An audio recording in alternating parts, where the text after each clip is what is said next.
कैसे ऐसा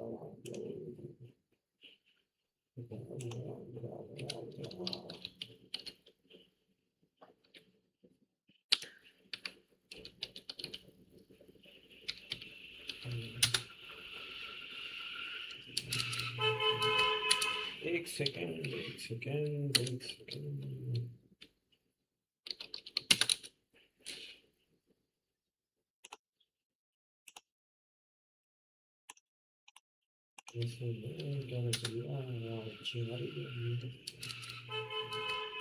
एक सेकंड एक सेकंड एक सेकंड एक ही जन देखता है अपने को क्या लेना देना कोई देखे ना देखे अपन धूप पड़ेंगे गेम खेलेंगे माच रहा है दुनिया मैच कोई देखे ना देखे गान हो रहा है मैच अपने को चाहिए अकाउंटेबिलिटी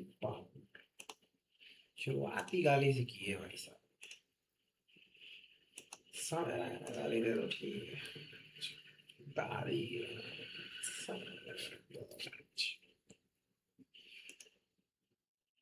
आज क्या पढ़ रहे हैं अपन आज अपन पढ़ वही है इसका नाम है Norwegian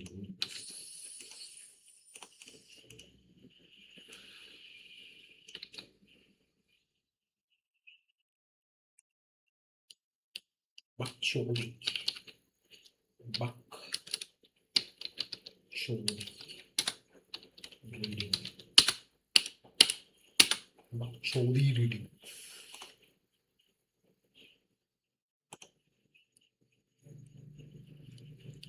BAKCHODI BAKCHODI reading BAKCHODI reading Let's go boys let's go शुरू किया जाए My seat as the huge 747 plunged through dense cloud cover on approach to Hamburg Airport. Cold November rains drenched the earth, lending everything the gloomy air of a Flemish landscape. The ground crew in waterproofs, a flag atop. Chapter 1. I was 37 then, strapped in my seat as the huge 747 plunged through dense cloud cover on approach to Hamburg Airport. Cold November rains drenched the earth, lending everything the gloomy air of a Flemish landscape. The ground crew in waterproofs, a flag atop a squat airport building, a BMW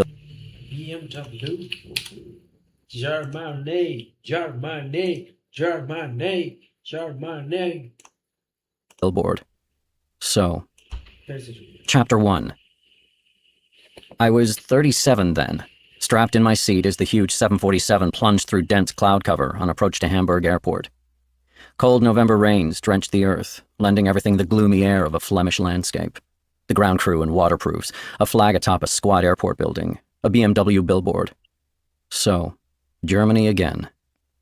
Okay. Once the plane was on the ground, soft music began to flow from the ceiling speakers, a sweet orchestral cover version of the Beatles' Norwegian Wood. The melody never failed to send a shudder through me, but this time it hit me harder than ever. I bent forward, my face in my hands to keep my skull from splitting open. Before long, one of the German stewardesses approached and asked in English if I were sick. No, I said, just dizzy. Are you sure? Yes, I'm sure. Thanks. She smiled and left, and the music changed to a Billy Joel tune. I straightened up and looked out of the window at the dark clouds hanging over the North Sea, thinking of all I had lost in the course of my life. Times. थोड़ा ज्ञान छोड़ दे थोड़ा मैं बिली लिखा नहीं जा रहा है भाई साहब से बिली जोन का गाना होना है वियना वियना वेट्स फॉर अच्छा गाना मैं इसको चला दूंगा ना स्ट्रीम हो जाएगी मैं ऐसे कैसे को इतनी गाली करता है भाई लड़का देख कल से गाली बकना बंद Gone forever, friends who had died or disappeared, feelings I would never know again. The plane reached the gate. People began unfastening their seatbelts and pulling luggage from the overhead lockers, and all the while, I was in the meadow. I could smell the grass, feel the wind on my face, hear the cries of the birds. Autumn 1969, and soon I would be 20. The stewardess came to check on me again. This time she sat next to me and asked if I was all right. I'm fine, thanks, I said with a smile. Just feeling kind of blue. I know what you mean, she said. It happens to me too, every once in a while. She stood and gave me a lovely smile. Well then, have a nice trip. Auf Wiedersehen. Auf Wiedersehen. 18 years have gone by, and still I can bring back every detail of that day in the meadow. Washed clean of summer's dust by days of gentle rain, the mountains wore a deep, brilliant green. The October breeze set white fronds of head-high grasses swaying. One long streak of cloud hung pasted across a dome of frozen blue. It almost hurt to look at that far-off sky. A puff of wind swept across the meadow and through her hair, before it slipped into the woods to rustle branches and send back snatches of distant barking, a hazy sound that seemed to reach us from the doorway to another world. We heard no other sounds. We met no other people. We saw only two bright red birds leap, startled, from the center of the meadow and dart into the woods. As we ambled along, Naoko spoke to me of Wells. Memory is a funny thing. When I was in the scene, I hardly paid it any attention. I never stopped to think of it as something that would make a lasting impression. Certainly never imagined that 18 years later I would recall it in such detail. I didn't give a damn about the scenery that day. I was thinking about myself. I was thinking about the beautiful girl walking next to me. I was thinking about the two of us together, and then about myself again. I was at that age, that time of life, when every sight, every feeling, every thought came back like a boomerang to me. And worse, I was in love. Love with complications. Scenery was the last thing on my mind.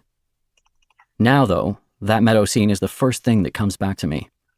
The smell of the grass, the faint chill of the wind, the line of the hills, the barking of a dog.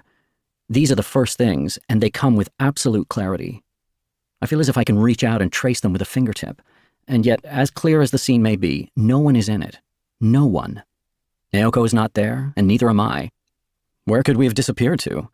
How could such a thing have happened? Everything that seemed so important back then, Naoko and the self I was then, and the world I had then, where could they have all gone? It's true, I can't even bring back her face. Not straight away, at least. All I'm left holding is a background, pure scenery, with no people at the front. True, given time enough, I can remember her face.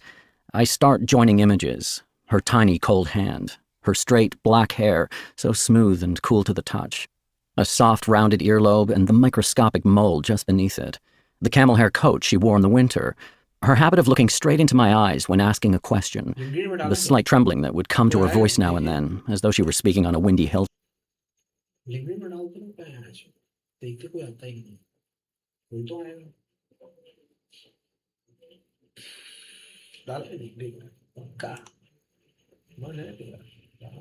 उसमें क्या है कहाँ है ministry इसी में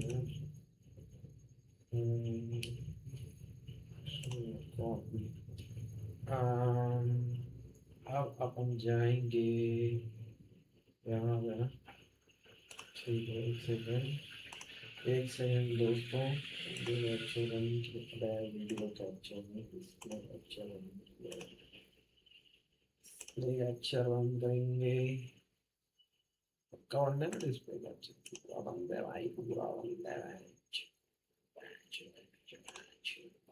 कितनी गाली पता है कितनी गाली तेरे तो मेरी तो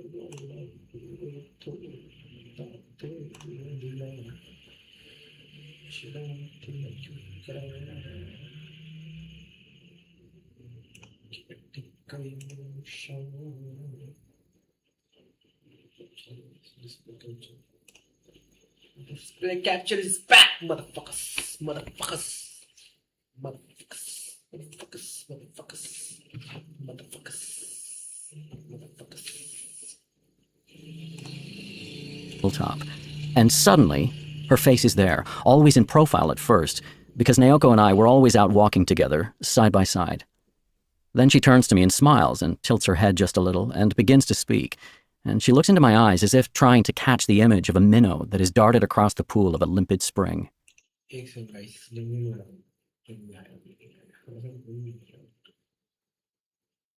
Let's see, bro. Who gives a fuck?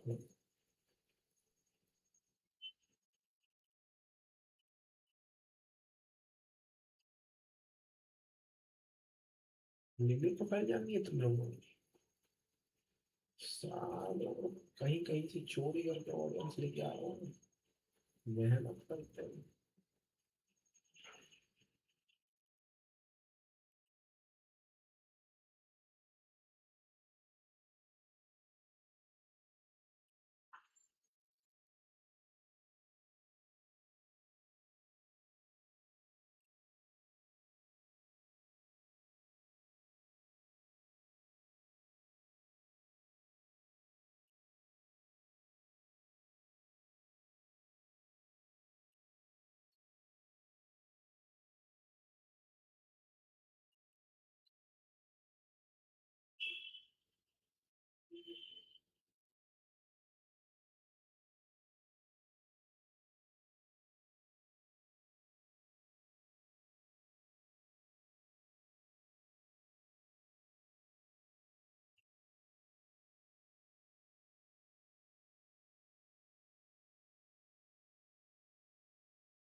चोरी एक It सेकंड takes time भाई क्या back बोला then. एक सेकंड का आंसर Naoko मैं and भूल the गया self I हूँ was then, and the world I had then, where could they have all gone? It's true, I can't even bring back her face. Not straight away, at least. All I'm left holding is a background, pure scenery, with no people at the front. True, given time enough, I can remember her face. I start भाई joining कहाँ हूँ मैं images. भूल गया Her हूँ tiny cold hand, her straight black hair, so smooth and cool to the touch. A soft rounded earlobe and the microscopic mole just अबे beneath हाँ it. हाँ The camel hair coat she wore in the winter. Her habit of looking straight into my eyes when asking a question. The slight trembling that would come to her voice now and then, as though she were speaking on a windy hilltop.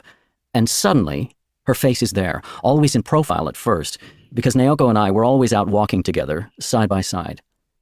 Then she turns to me and smiles and tilts her head just a little and begins to speak, and she looks into my eyes as if trying to catch the image of a minnow that is darted across the pool of a limpid spring. It takes time, though, for Naoko's face to appear, and as the years have passed, the time has grown longer. The sad truth is that what I could recall in 5 seconds all too soon needed 10, then 30, then a full minute, like shadows lengthening at dusk. Someday, I suppose, the shadows will be swallowed up in darkness. There is no way around it. My memory is growing ever more distant from the spot where Naoko used to stand, where my old self used to stand. And nothing but scenery, that view of the meadow in October, returns again and again to me like a symbolic scene in a film. Each time it appears, it delivers a kick to some part of my mind. Wake up, it says. I'm still here. Wake up and think about it. Think about why I'm still here. The kicking never hurts me. There's no pain at all. Just a hollow sound that echoes with each kick. And even that is bound to fade one day. At Hamburg Airport, though, the kicks were longer and harder than usual. Which is why I am writing this book. Anxiety. To think. To understand. It just happens to be the way I'm made. I have to write things down to feel I fully comprehend them. Writer. Let's see now. What was Naoko talking about that day? Of course, the field well. I have no idea whether there was such a well. It might have been an image or a sign that existed only inside Naoko, like all the other things she used to spin into existence inside her mind in those dark days. Once she had described it to me, though, I was never able to think of that meadow scene without the well. From that day forward, the image of a thing I had never laid eyes on became inseparably fused to the actual scene of the field that lay before me. I can describe the well in minute detail. It lay precisely on the border where the meadow ended and the woods began, a dark opening in the earth a yard across, hidden by grass. Nothing marked its perimeter, no fence, no stone curb, at least not one that rose above ground level. It was nothing but a hole, a wide-open mouth. The stones of its collar had been weathered and turned a strange muddy white. They were cracked, and chunks were missing, and a little green lizard slithered into an open seam. You could lean over the edge and peer down to see nothing. All I knew about the well was its frightening depth. It was deep beyond measuring, and crammed full of darkness, as if all the world's darknesses had been boiled down to their ultimate density. "It's really, really deep," said Naoko, choosing her words with care. She would speak that way sometimes, slowing down to find the exact word she was looking for. That's what she said. "But no one knows where it is," she continued. नहीं The one thing I know for sure ये क्या है? एक second.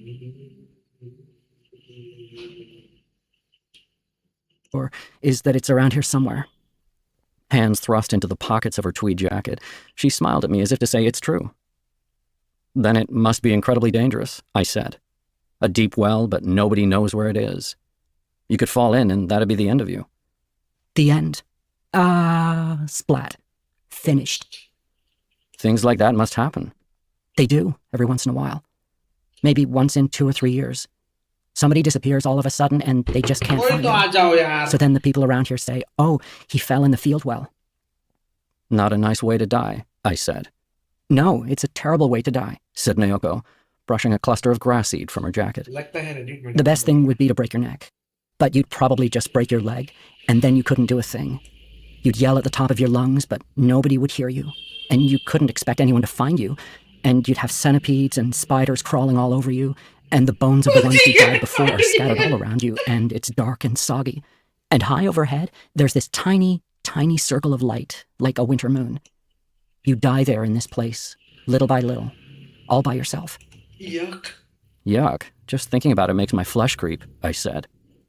Somebody should find the thing and build a wall around it. But nobody can find it. So make sure you don't go off the path. Don't worry, I won't. Naoko took her left hand from her pocket and squeezed my hand. Don't you worry, she said. You'll be okay. You could go running all around here in the middle of the night, and you'd never fall into the well. And as long as I stick with you, I won't fall in either. Never? Never. How can you be so sure? I just know, she said, increasing her grip on my hand and walking along in silence. I know these things. I'm always right. It's got nothing to do with logic. I just feel it. For example, when I'm really close to you like this, I'm not the least bit scared. Nothing dark or evil could ever tempt me. Well, that's the answer, I said. All you have to do is stay with me like this all the time. Do you mean that? Of course. Naoko stopped short. So did I. She put her hands on my shoulders and peered into my eyes. Deep within her own pupils, a heavy black liquid swirled in a strange whirlpool pattern. Those beautiful eyes of hers were looking inside me for a long, long time. Then she stretched to her full height and touched her cheek to mine. It was a marvelous, warm gesture that stopped my heart for a moment. Thank you. My pleasure, I answered. I'm so happy you said that. Really happy, she said with a sad smile. But it's impossible. Impossible? Why? It would be wrong. It would be terrible. Naoko clamped her mouth shut and started walking again. I could tell that all kinds of thoughts were whirling around in her head, so rather than intrude on them, I kept silent and walked by her side. It would be wrong. Wrong for you, wrong for me, she said after a long pause. Wrong how? I murmured. Don't you see? It's just not possible for one person to watch over another person forever and ever. I mean, suppose we got married. You'd have to work during the day. Who's going to watch over me while you're away? Or if you go on a business trip, who's going to watch over me then? Can I be glued to you every minute of our lives? What kind of equality would there be in that? What kind of relationship would that be? Sooner or later, you'd get sick of me. You'd wonder what you were doing with your life, why you were spending all your time babysitting this woman. I couldn't stand that. It wouldn't solve any of my problems. But your problems are not going to continue for the rest of your life, I said, touching her back. They'll end eventually. And when they do, we'll stop and think about how to go on from there. Maybe you will have to help me. We're not running our lives according to some account book. If you need me, use me. Don't you see? Why do you have to be so rigid? Relax, let down your guard. You're all tensed up, so you always expect the worst. Relax your body and the rest of you will lighten up. How can you say that? She asked in a voice drained of feeling. Naoko's voice alerted me to the possibility that I had said something I shouldn't have. Tell me how you could say such a thing, she said, staring at the ground beneath her feet. You're not telling me anything I don't know already. Relax your body and the rest of you will lighten up. What's the point of saying that to me? If I relaxed my body now, I'd fall apart. I've always lived like this, and it's the only way I know how to go on living.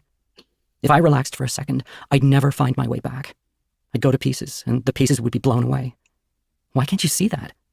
How can you talk about watching over me if you can't see that? I said nothing. I'm confused, really confused. And it's a lot deeper than you think. Deeper, darker, colder. That's what she said. But tell me something. How could you have slept with me that time? How could you have done such a thing? Why didn't you just leave me alone?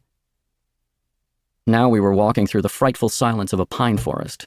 The desiccated corpses of cicadas that had died at the end of summer littered the surface of the path, crunching beneath our shoes. ये कब हुआ? As if searching for something ये we'd कब lost, हुआ? Naoko and I continued slowly along the path. I'm sorry, she said, taking my arm and shaking her head. I didn't mean to hurt you. Try not to let what I said bother you. Really, I'm sorry. I was just angry at myself. I suppose I don't really understand you yet, I said. I'm not all that smart. It takes me a while to understand things. But if I do have the time, I will come to understand you, better than anyone else in the world. We came to a stop and stood in the silent forest, listening.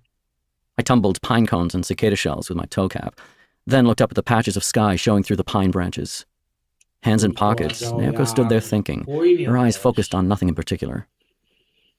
Tell me something, Toru, she said. Do you love me? You know I do. Will you do me 2 favors? You can have up to 3 wishes, madam. Naoko smiled and shook her head. No, 2 will do. One is for you to realize how grateful I am that you came to see me here. I hope you'll understand how happy you've made me. I know it's going to save me, if anything will. I may not show it, but it's true. I'll come to see you again, I said. And what is the other wish? I want you always to remember me. Will you remember that I existed, and that I stood next to you here like this? Always, I said. I'll always remember. She walked on without speaking.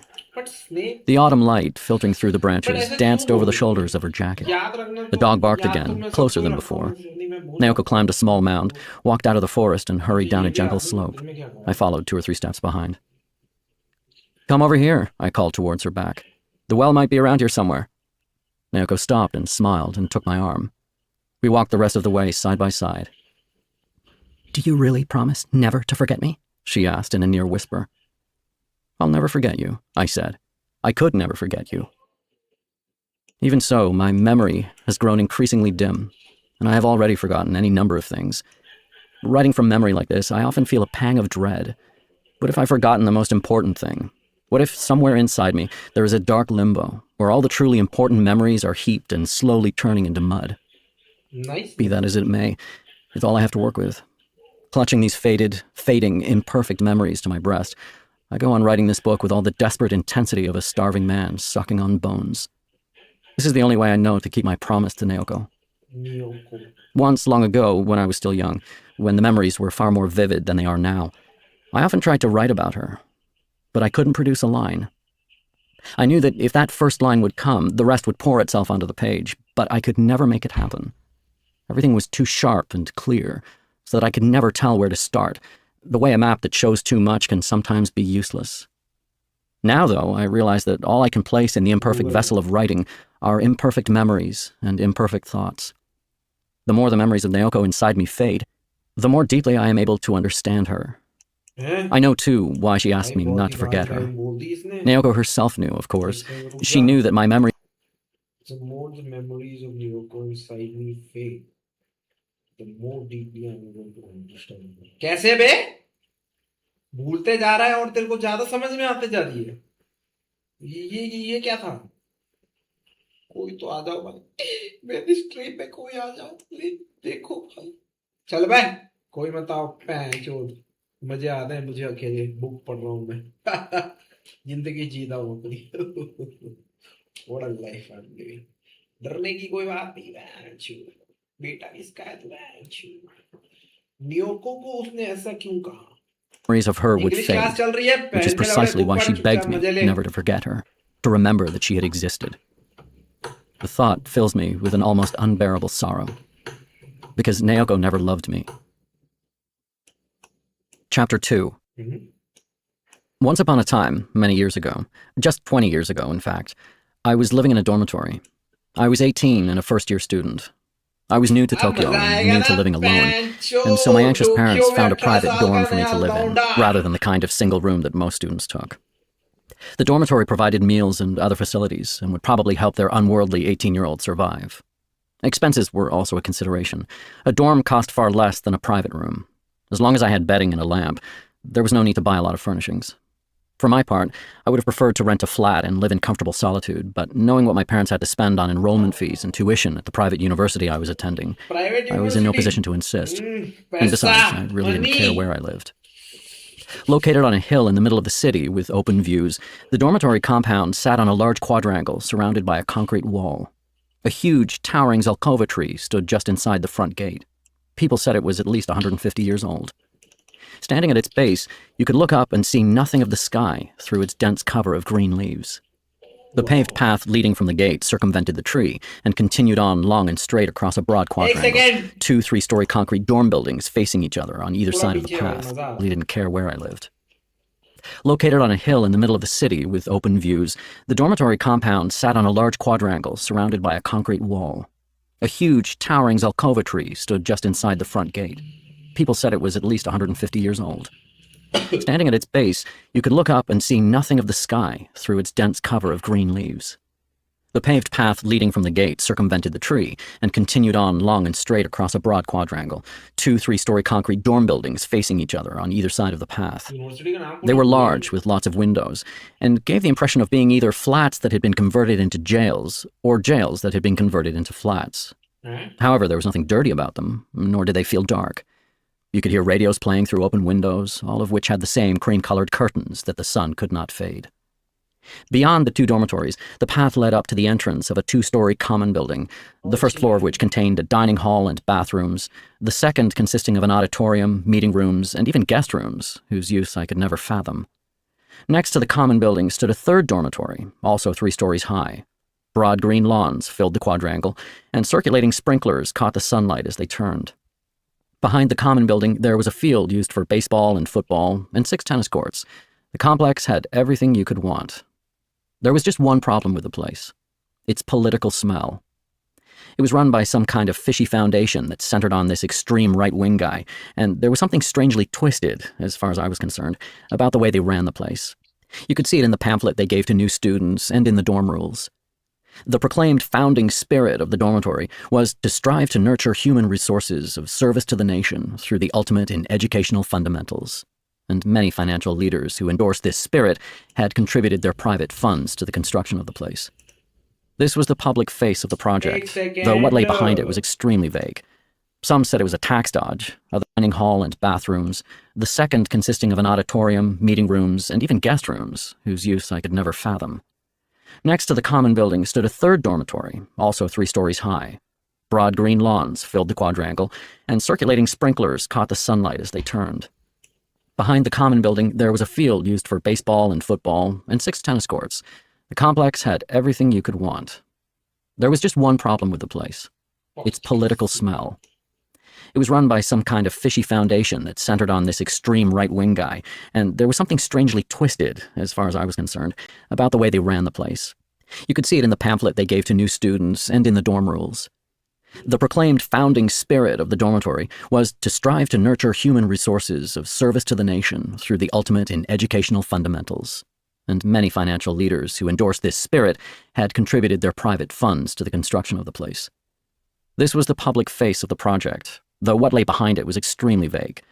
Some said it was a tax dodge, others saw it as a publicity stunt for the contributors, and still others claimed that the construction of the dormitory was a cover for swindling the public out of a prime piece of real estate. One thing was certain, though. In the dorm complex, there existed a privileged club composed of elite students from various universities. They formed study groups that met several times a month and included some of the founders. Any member of the club could be assured of a good job after graduation. I had no idea which, if any, of these theories was correct, but they all shared the assumption that there was something fishy about the place. In any case, I spent 2 years, from the spring of 1968 to the spring of 1970, living in this fishy dormitory. Why I put up with it so long, I can't really say. In terms of everyday life, it made no practical difference to me whether the place was right-wing or left-wing, or anything else. Each day began with the solemn raising of the flag.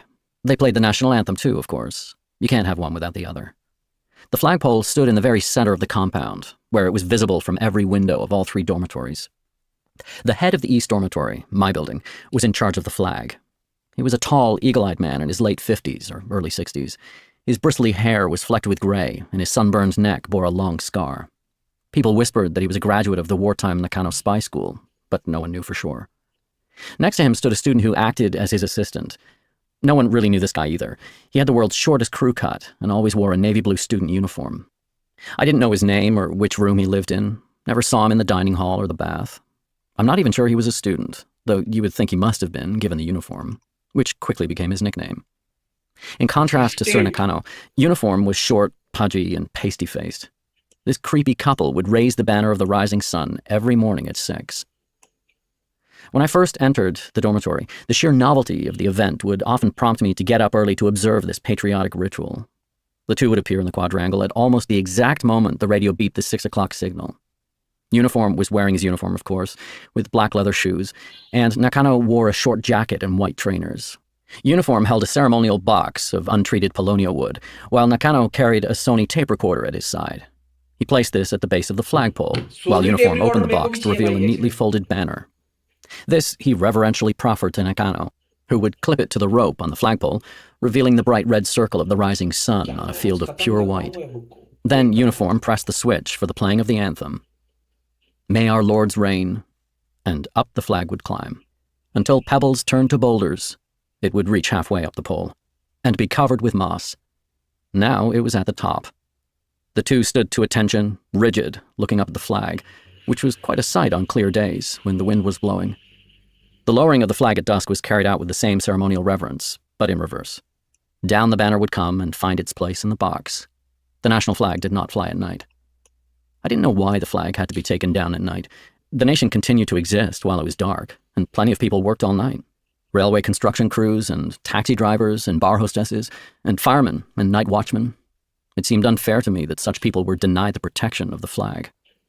Or maybe it didn't matter all that much and nobody really cared, aside from me. Not that I really cared either.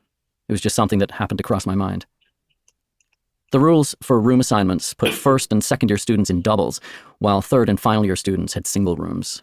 Double rooms were a little longer and narrower than 9 by 12, with an aluminium-framed window in the wall opposite the door and 2 desks by the window, arranged so the inhabitants of the room could study back to back. To the left of the door stood a steel bunk bed. The furniture supplied was sturdy and simple, and included a pair of lockers, a small coffee table, and some built-in shelves. Even the most well-disposed observer would have had trouble calling this setting poetic. The shelves of most rooms carried such items as transistor radios, hairdryers, electric carafes and cookers, instant coffee, tea bags, sugar cubes, and simple pots and bowls for preparing instant ramen. The walls bore pin-ups from girly magazines or stolen porno movie posters. One guy had a photo of pigs mating, but this was a far-out exception to the usual naked women, girl pop singers, or actresses. Bookshelves on the desks held textbooks, dictionaries, and novels. The filth of these all-male rooms was horrifying. Moldy mandarin skins clung to the bottoms of wastepaper baskets. Empty cans used for ashtrays held mounds of cigarette butts, and when these started to smolder, they'd be doused with coffee or beer and left to give off a sour stink. Blackish grime and bits of indefinable matter clung to all the bowls and dishes on the shelves, and the floors were littered with instant ramen wrappers and empty beer cans and discarded lids from one thing or another. It never occurred to anyone. और मैं उसको दिखाता stream कितना मजा आता है कोई तो आओ यार मतलब ऐसी अपनी यादें शेयर करें आके प्लीज फोटो दिखाए गंदी गंदी सिगरेट बट्स वाली कॉलेज की यादें अपनी जी अपनी लाइफ कहाँ हो यार कोई तो आओ भाड़ में जाओ कोई मत आओ Anyone to sweep up and throw these things in the bin. Any wind that blew through would raise clouds of dust. Each room had its own horrendous smell, but the components of that smell were always the same: sweat, body odor, and rubbish. Dirty clothes would pile up under the beds, and without anyone bothering to air the mattresses on a regular basis, these sweat-impregnated pads would give off odors beyond redemption. In retrospect, it seems amazing that these shit piles gave rise to no killer epidemics. My room, on the other hand, was as sanitary as a morgue. The floor and window were spotless. The mattresses were aired each week, all pencils stood in the pencil holders, and even the curtains were washed once a month. My roommate was a cleanliness freak. None of the others in the dorm believed me when I told them about the curtains. They didn't know that curtains could be washed. They believed, rather, that curtains were semi-permanent parts of the window. There's something wrong with that guy, they'd say, labeling him a Nazi or a stormtrooper. They didn't knew that curtains could be washed. इसको मैं अपने notes में ला Boys.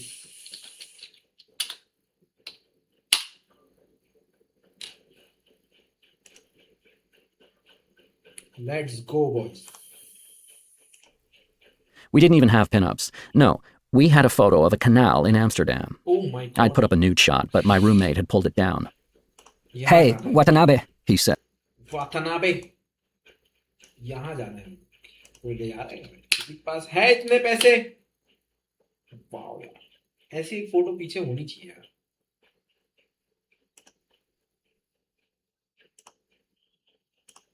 Canal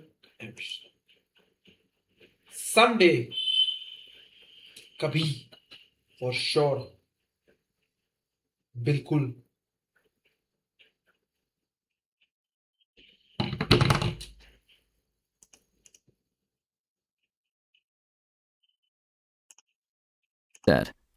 I'm not too crazy about this kind of thing. And up went the canal photo instead. I wasn't especially attached to the nude, so I didn't protest. What the hell's that? Was the universal reaction to the Amsterdam photo whenever any of the other guys came to my room. Oh, Stormtrooper likes to wank looking at this, I said. I meant it as a joke, but they all took me seriously. So seriously that I began to believe it myself.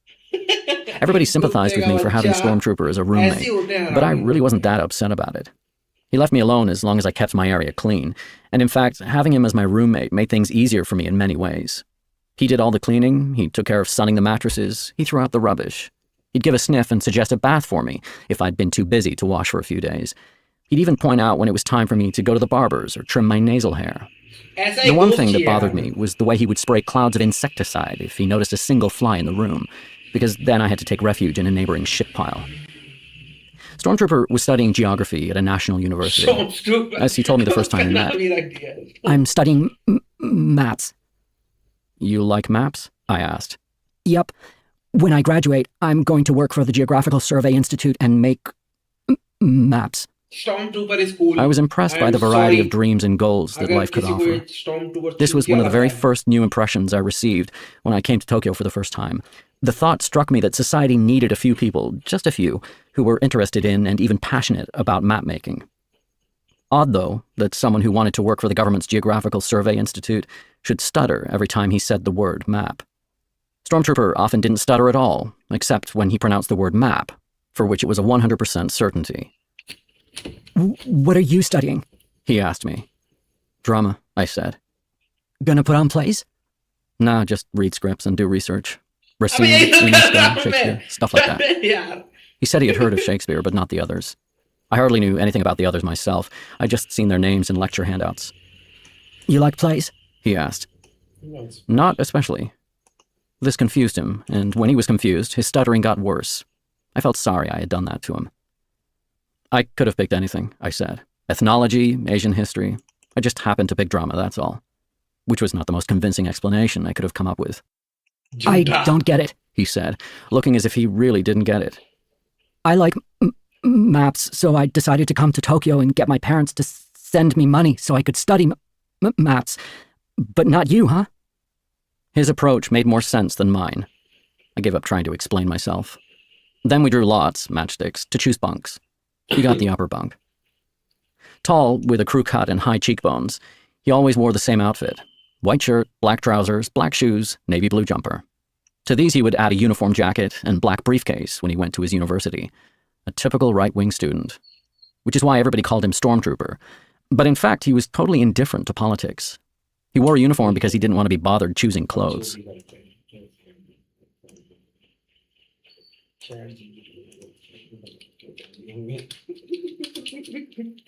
Imagination मर चुकी है हर्ष भाई आपकी.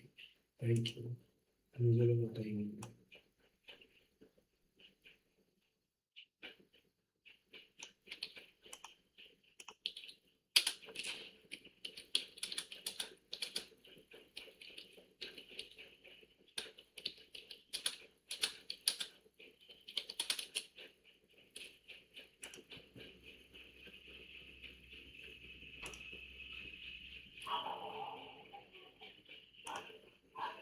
What interested him were things like changes in the coastline or the completion of a new railway tunnel.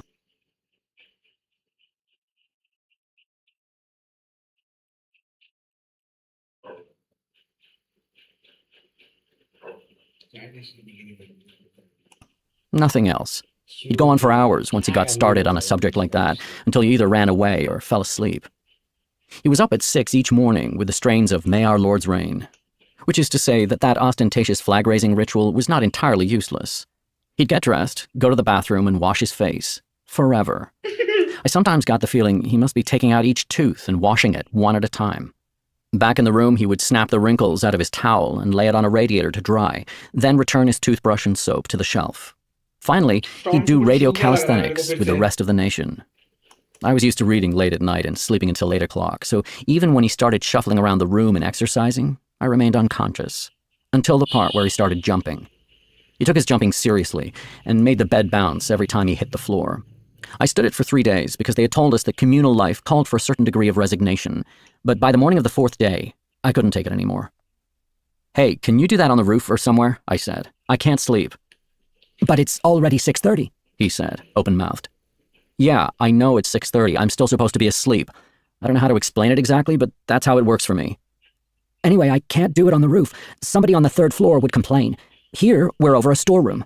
"So go out on the quad, on the lawn." "That's no good either. I don't have a transistor radio. I need to plug it in. And you can't do radio calisthenics without music." True, his radio was an old piece of junk without batteries. Mine was a transistor portable, but it was strictly FM for music. "Okay, let's compromise," I said. "Do your exercises, but cut out the jumping part. It's so damn noisy. What do you say?" Jumping? What's that?" "Jumping is jumping, bouncing up and down." "But there isn't any jumping." My head was starting to hurt. I was ready to give up, but I wanted to make my point. I got out of bed and started bouncing up and down and singing the opening melody of NHK's radio calisthenics. "I'm talking about this," I said. "Oh, that? I guess you're right. I never noticed." "See what I mean?" I said, sitting on the edge of the bed. "Just cut out that part. I can put up with the rest. Stop jumping and let me sleep." "But that's impossible," he said matter-of-factly. "I can't leave anything out. I've been doing the same thing every day for 10 years, and once I start, I do the whole routine unconsciously. If I left something out, I wouldn't be able to do any of it." There was nothing more for me to say. What could I have said? The quickest way to put a stop to this was to wait for him to leave the room and throw his goddamn radio out the goddamn window. But I knew if I did that, all hell would break loose. Stormtrooper treasured everything he owned. He smiled when he saw me sitting on the bed at a loss for words and tried to comfort me. "Hey, Watanabe, why don't you just get up and exercise with me?" And he went off to breakfast. Naoko chuckled when I told her the story of Stormtrooper and his radio calisthenics.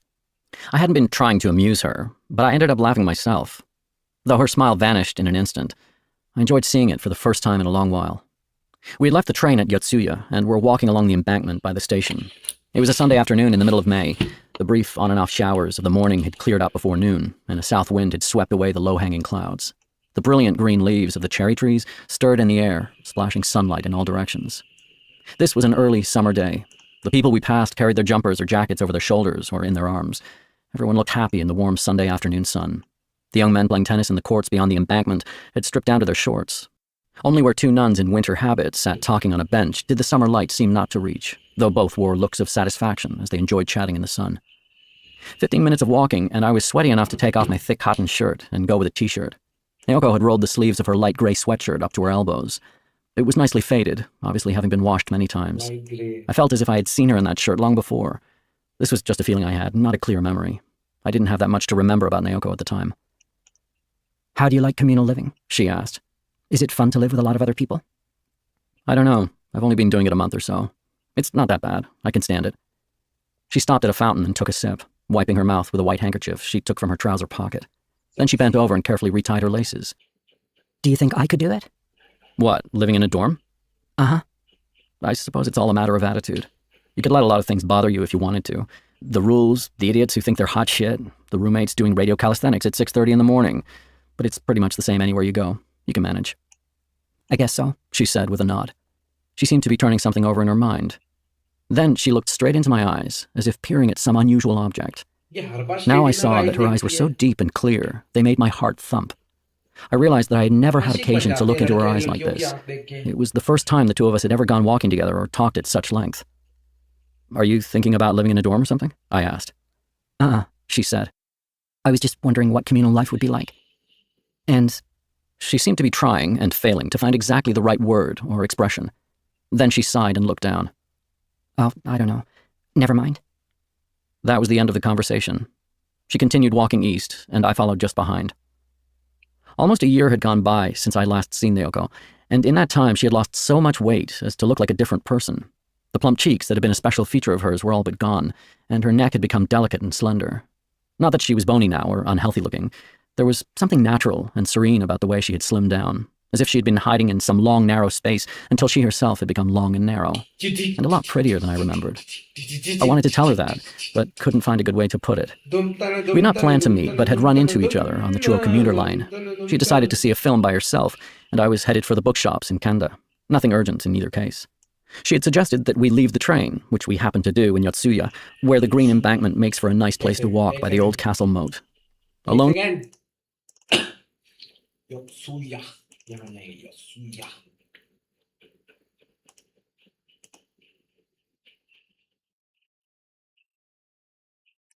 अच्छी जगह पे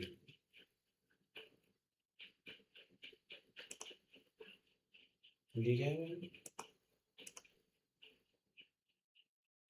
मजा आएगा इस जगह पे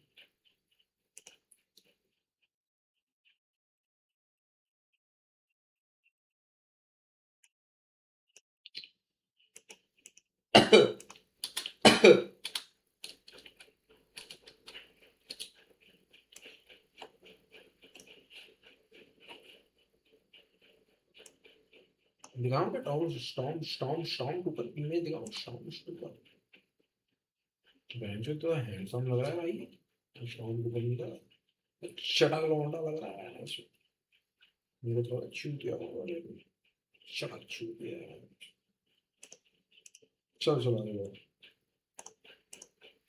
Together, we had nothing in particular to talk about, and I wasn't quite sure why Naoko had suggested we get off the train. We had never really had much to say to each other.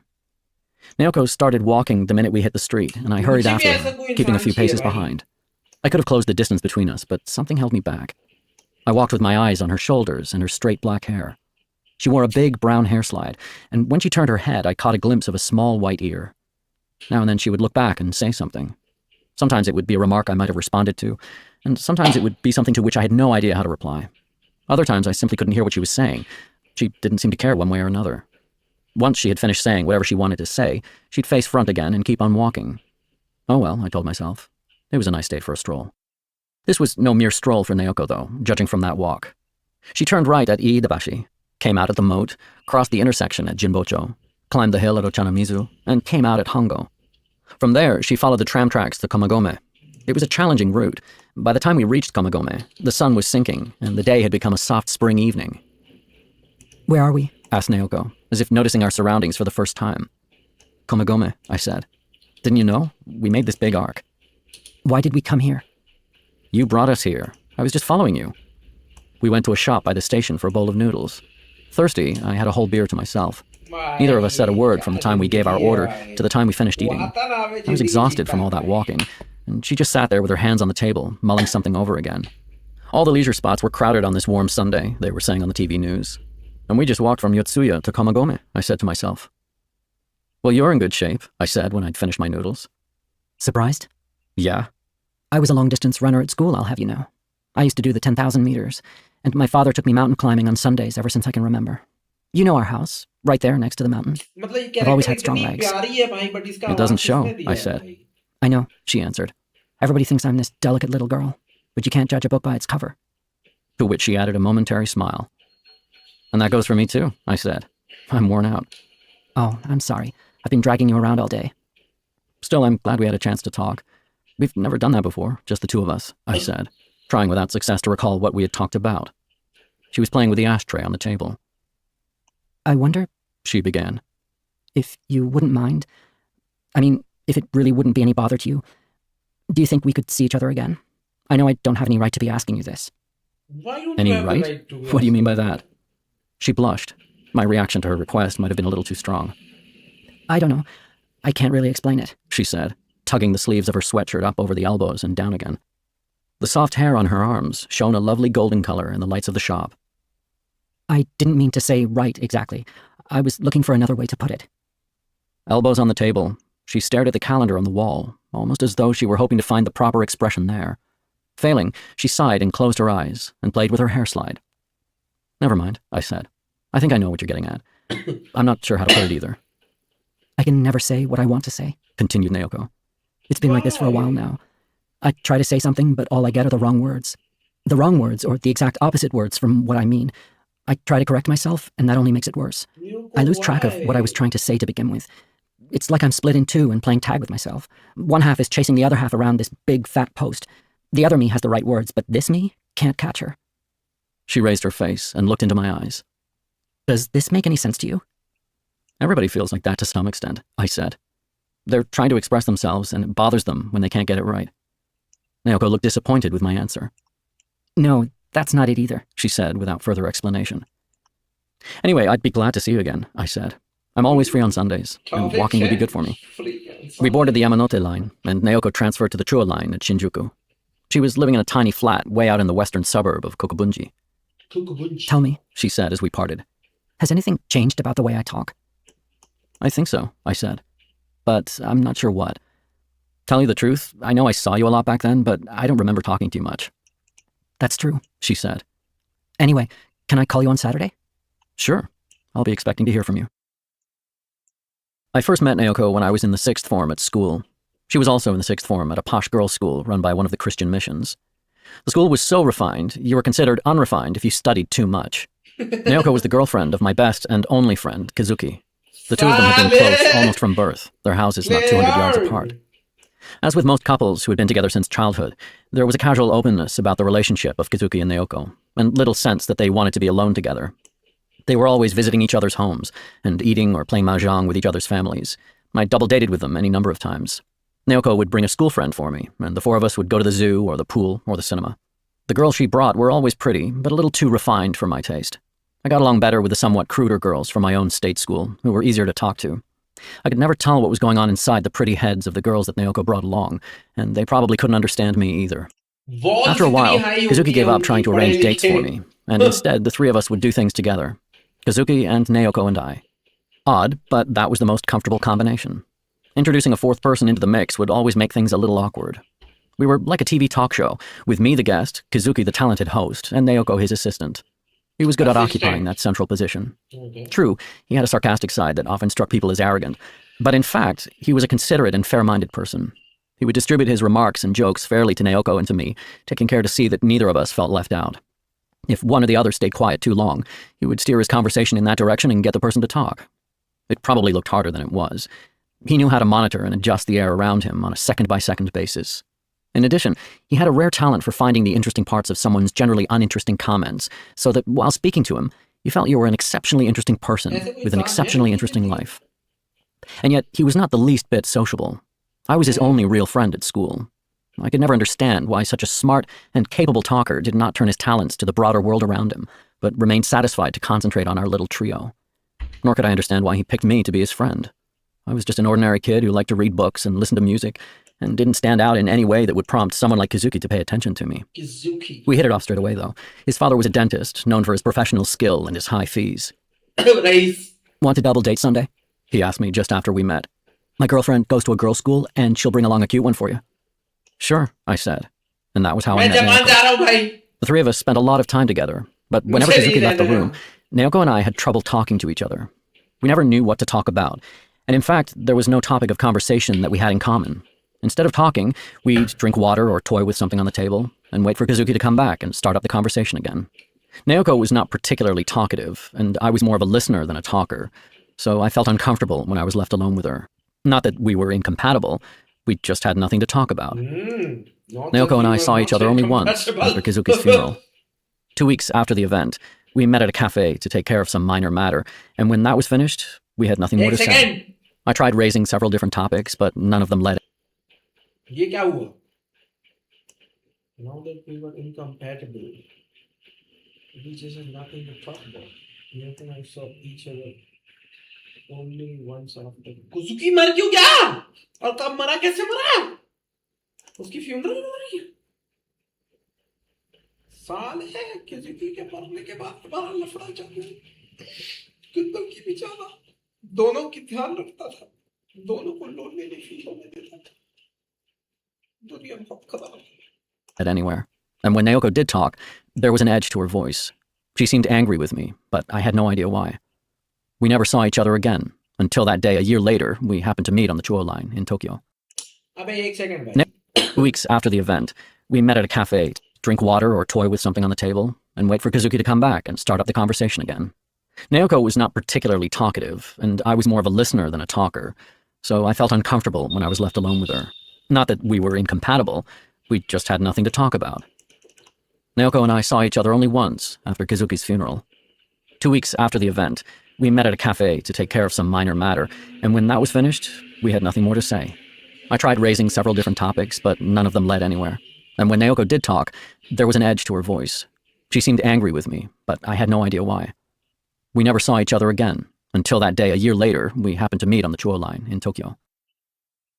Naoko might have been angry with me because I, not she, had been the last one to see Kazuki. That may not be the best way to put it, but I more or less understood how she felt. I would have swapped places with her if I could have, but finally, what had happened, and there was nothing I could do about it. It had been a nice afternoon in May. After lunch, Kazuki suggested we skip classes and go play pool or something.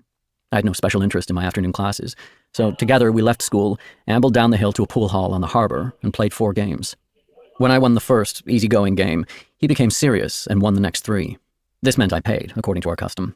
Kazuki didn't make a single joke as we played, which was most unusual. We smoked afterwards.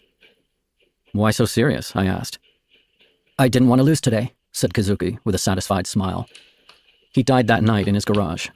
He led a rubber hose from the exhaust pipe of his N360 to a window, taped over the gap in the window, and revved the engine. I have no idea how long it took him to die. His parents had been out visiting a sick relative, and when they opened the garage to put their car away, he was already dead. His radio was going, and a petrol station receipt was tucked under the windscreen wiper. Kazuki had left no suicide note and had no motive that anyone could think of. Because I had been the last one to see him, I was called in for questioning by the police. I told the investigating officer that Kazuki had given no indication of what he was about to do, that he had been exactly the same as always. The policeman had obviously formed a poor impression of both Kazuki and me, as if it was perfectly natural for the kind of person who would skip classes and play pool to commit suicide. A small article in the paper brought the affair to a close. Kazuki's parents got rid of his red N360. For a time, a white flower marked his school desk. In the 10 months between Kazuki's death and my exams, I was unable to find a place for myself in the world around me. I started sleeping with one of the girls at school, but that didn't last 6 months. Nothing about her really got to me. I applied to a private university in Tokyo, the kind of place with an entrance exam for which I wouldn't have to study much, and I passed without exhilaration. The girl asked me not to go to Tokyo. "It's 500 miles from here," she pleaded, but I had to get away from Kobe at any cost. I wanted to begin a new life where I didn't know a soul. "You don't give a damn about me anymore, now that you've slept with me," she said, crying. "That's not true," I insisted. Yes. "I just need to get away from this town." Pain. He's in pain. But she was not prepared to understand me, and so we parted. Thinking about all the things that made her so much nicer than the other girls at home, I sat on the bullet train to Tokyo feeling terrible about what I'd done, but there was no way to undo it. I would try to forget her. There was only one thing for me to do when I started my new life in the dorm. Stop taking everything so seriously. Establish a proper distance between myself and everything else. Forget about green baize pool tables and red N360s and white flowers on school desks. About smoke rising from tall crematorium chimneys and chunky paperweights in police interrogation rooms. It seemed to work at first.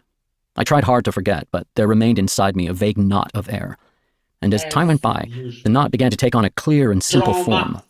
A form that I am able to put into words like this. Death exists, not as the opposite, but as a part of life.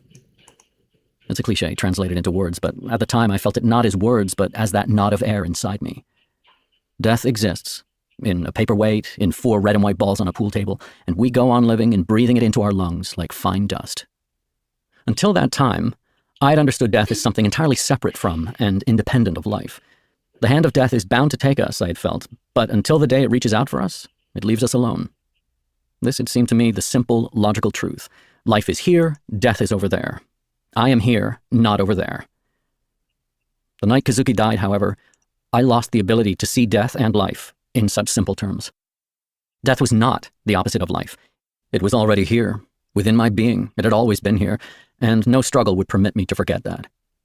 When it took the 17-year-old Kazuki that night in May, death took me as well. I lived through the following spring at 18 with that Salute knot of they they air भाई in को। my chest, but I struggled all the while against becoming serious. इतने अच्छे से अपने Becoming emotion serious was लिख not पा the same रहे thing as हैं approaching the और truth, I हमको sensed, देखो। however vaguely. But death was a fact, a serious fact, no matter how you looked at it. Stuck inside this suffocating contradiction, I went on endlessly spinning in circles. Those are strange days, now that I look back at them. In the midst of life, everything revolved around death.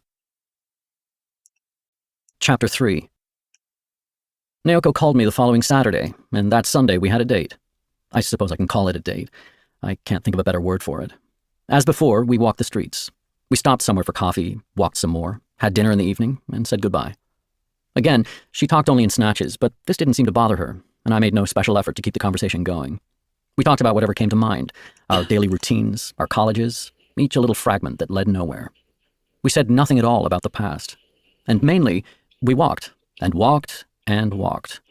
Fortunately, Tokyo is such a big city, we could never have covered it all. We kept on walking like this almost every weekend. She would lead, and I would follow close behind. Naoko had a variety of hair slides and always wore them with her right ear exposed. I remember her most clearly this way, from the back. She would toy with her hair slide whenever she felt embarrassed by something, and she was always dabbing at her mouth with a handkerchief. She did this whenever she had something to say. The more I observed these habits of hers, the more I came to like her. Naoko went to a girls' college on the rural western edge of Tokyo, a nice little place famous for its teaching of English. Nearby was a narrow irrigation canal with clean, clear water, and Naoko and I would often walk along its banks. Sometimes she would invite me up to her flat and cook for me. It never seemed to concern her that the two of us were in such close quarters together. The room was small and neat, and so lacking in frills that only the stockings drying in the corner by the window gave any hint that a girl lived there. She led a spare, simple life with hardly any friends.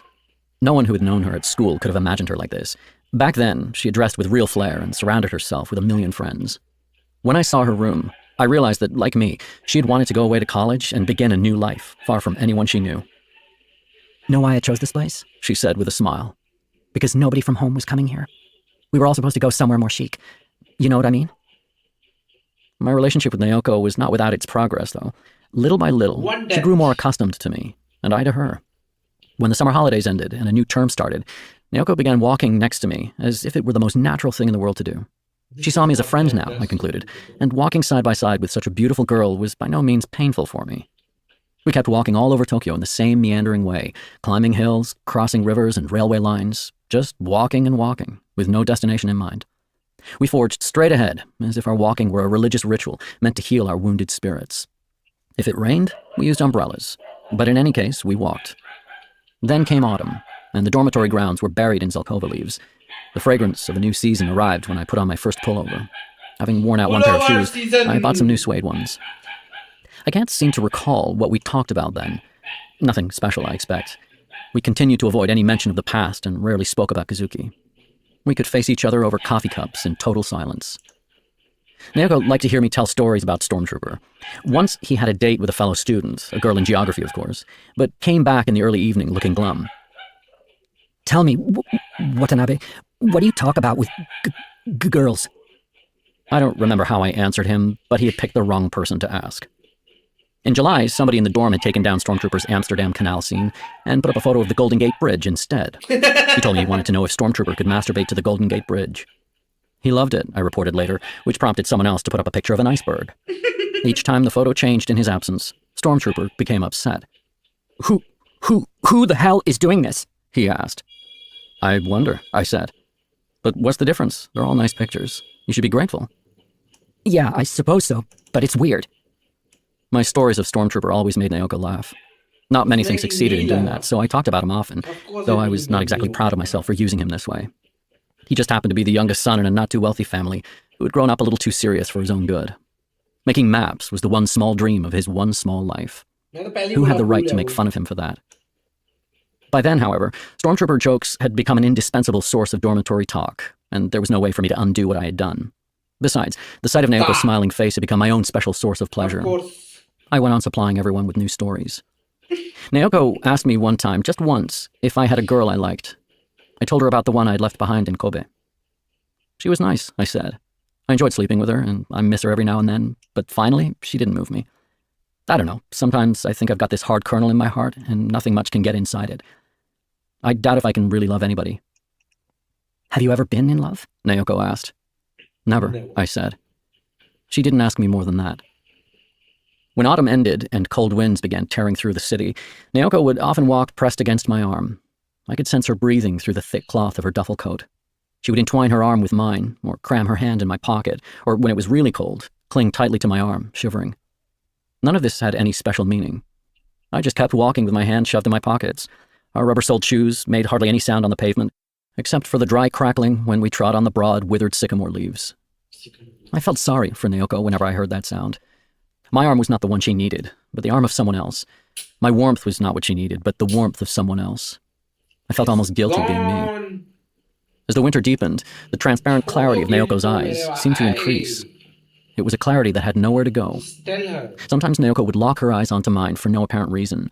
She seemed to be searching for something, and this would give me a strange, lonely, helpless sort of feeling. I wondered if she was trying to convey something to me, something she could not put into words, something prior to words that she could not grasp within herself, and which therefore had no hope of ever turning into words. Instead, she would fiddle with her hair slide, dab at the corners of her mouth with a handkerchief, or look into my eyes in that meaningless way. I wanted to hold her tight when she did these things, but I would hesitate and hold back. I was afraid I might hurt her. And so the two of us kept walking the streets of Tokyo, Naoko searching for words in space. The guys in the dorm would always tease me when I got a call from Naoko or went out on a Sunday morning. They assumed, naturally enough, that I had found a girlfriend. There was no way to explain the truth to them, and no need to explain it, so I let them think what they wanted to. I had to face a barrage of stupid questions in the evening. What position had we used? What was she like down there? What color underwear had she been wearing that day? I gave them the answers they wanted. And so I went from 18 to 19. Each day the sun would rise and set. The flag would be raised and lowered. Every Sunday, I would have a date with my dead friend's girl. I had no idea what I was doing or what I was going to do. For my courses, I would read Claudel and Racine and Eisenstein, but they meant almost nothing to me. I made no friends at the lectures and hardly knew anyone in the dorm. The others in the dorm thought I wanted to be a writer because I was always alone with a book, but I had no such ambition. There was nothing I wanted to be. I tried to talk about this feeling with Naoko. She, at least, would be able to understand what I was feeling with some degree of precision, I thought. But I could never find the words to express myself. Strange, I seemed to have caught her word-searching sickness. On Saturday nights, I would sit by the phone in the lobby, waiting for Naoko to call. Most of the others were out, so the lobby was usually deserted. I would stare at the grains of light suspended in that silent space, struggling to see into my own heart. Love! What did I want? What did others want from me? But I could never find the answers. Sometimes I would reach out and try to grasp the grains of light, but my fingers touched nothing. I read a lot, but not a lot of different books. I like to read my favorites again and again. Back then it was Truman Capote, John Updike, F. Scott Fitzgerald, Raymond Chandler, but I didn't see anyone else in my lectures or the dorm reading writers like that. They liked Kazumi Takahashi, Kenzaburo Oe, Yukio Mishima, or contemporary French novelists, which was another reason I didn't have much to say to anybody, but kept to myself and my books. With my eyes closed, I would touch a familiar book and draw its fragrance deep inside me. This was enough to make me happy. At 18, my favorite book was John Updike's The Centaur, but after I had read it a number of times, it began to lose some of its initial luster and yielded first place to The Great Gatsby. Gatsby stayed in first place for a long time after that. I would pull it off the shelf when the mood hit me and read a section at random. It never once disappointed me. There wasn't a boring page in the whole book. I wanted to tell people what a wonderful novel it was, but no one around me had read The Great Gatsby or was likely to. Urging others to read F. Scott Fitzgerald, although not a reactionary act, was not something one could do in 1968. When I did finally meet the one person in my world who had read Gatsby, he and I became friends because of it. His name was Nagasawa. He was 2 years older than me, and because he was doing legal studies at the prestigious Tokyo University, he was on the fast track to national leadership. We lived in the same dorm and knew each other only by sight, until one day when I was reading Gatsby in a sunny spot in the dining hall. He sat down next to me and asked what I was reading. When I told him, he asked if I was enjoying it. This is my third time, I said. And every time I find something new that I like even more than the last. This man says he has read The Great Gatsby 3 times, he said as if to himself. Well, any friend of Gatsby is a friend of mine. And so we became friends. This happened in October. The better I got to know Nagasawa, the stranger he seemed.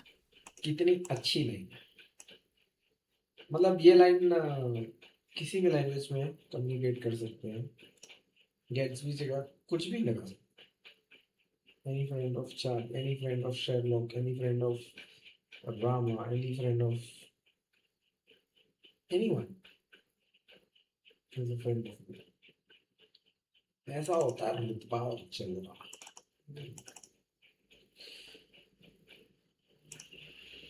Books पे दोस्ती बहुत अच्छी होती है I'd met a lot of weird people in my day, but none as strange as Nagasawa. He was a far more voracious reader than me, but he made it a rule never to touch a book by any author who had not been dead at least 30 years.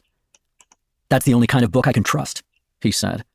"It's not that I don't believe in contemporary literature," he added, "but I don't want to waste valuable time reading any book that has not had the baptism of time. Life is too short." "What kind of authors do you like?" I asked, speaking in respectful tones to this man 2 years my senior. Dixon. "Balzac, Dante, Joseph Conrad, Dickens," he answered without hesitation. "Not exactly fashionable." "That's why I read them.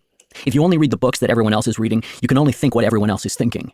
That's the world of hicks and slobs. Real people would be ashamed of themselves doing that. Haven't you noticed, Watanabe? You and I are the only real ones in this dorm. The other guys are crap." This took me off guard. Arrogant. "How can you say that?" "'Cause it's true. I know. I can see it. It's like we have marks on our foreheads. And besides, we've both read The Great Gatsby." I did some quick एक calculating. book पढ़ने से कोई hero नहीं "But बन जाता। Fitzgerald's only been dead 28 years, I said. "So what? 2 years. Fitzgerald's advanced." No one else in the dorm knew that Nagasawa was a secret reader of classic novels, nor would it have mattered if they had. Nagasawa was known for being smart. He breezed into Tokyo University. He got good marks. He would take the civil service exam, join the foreign ministry, and become a diplomat.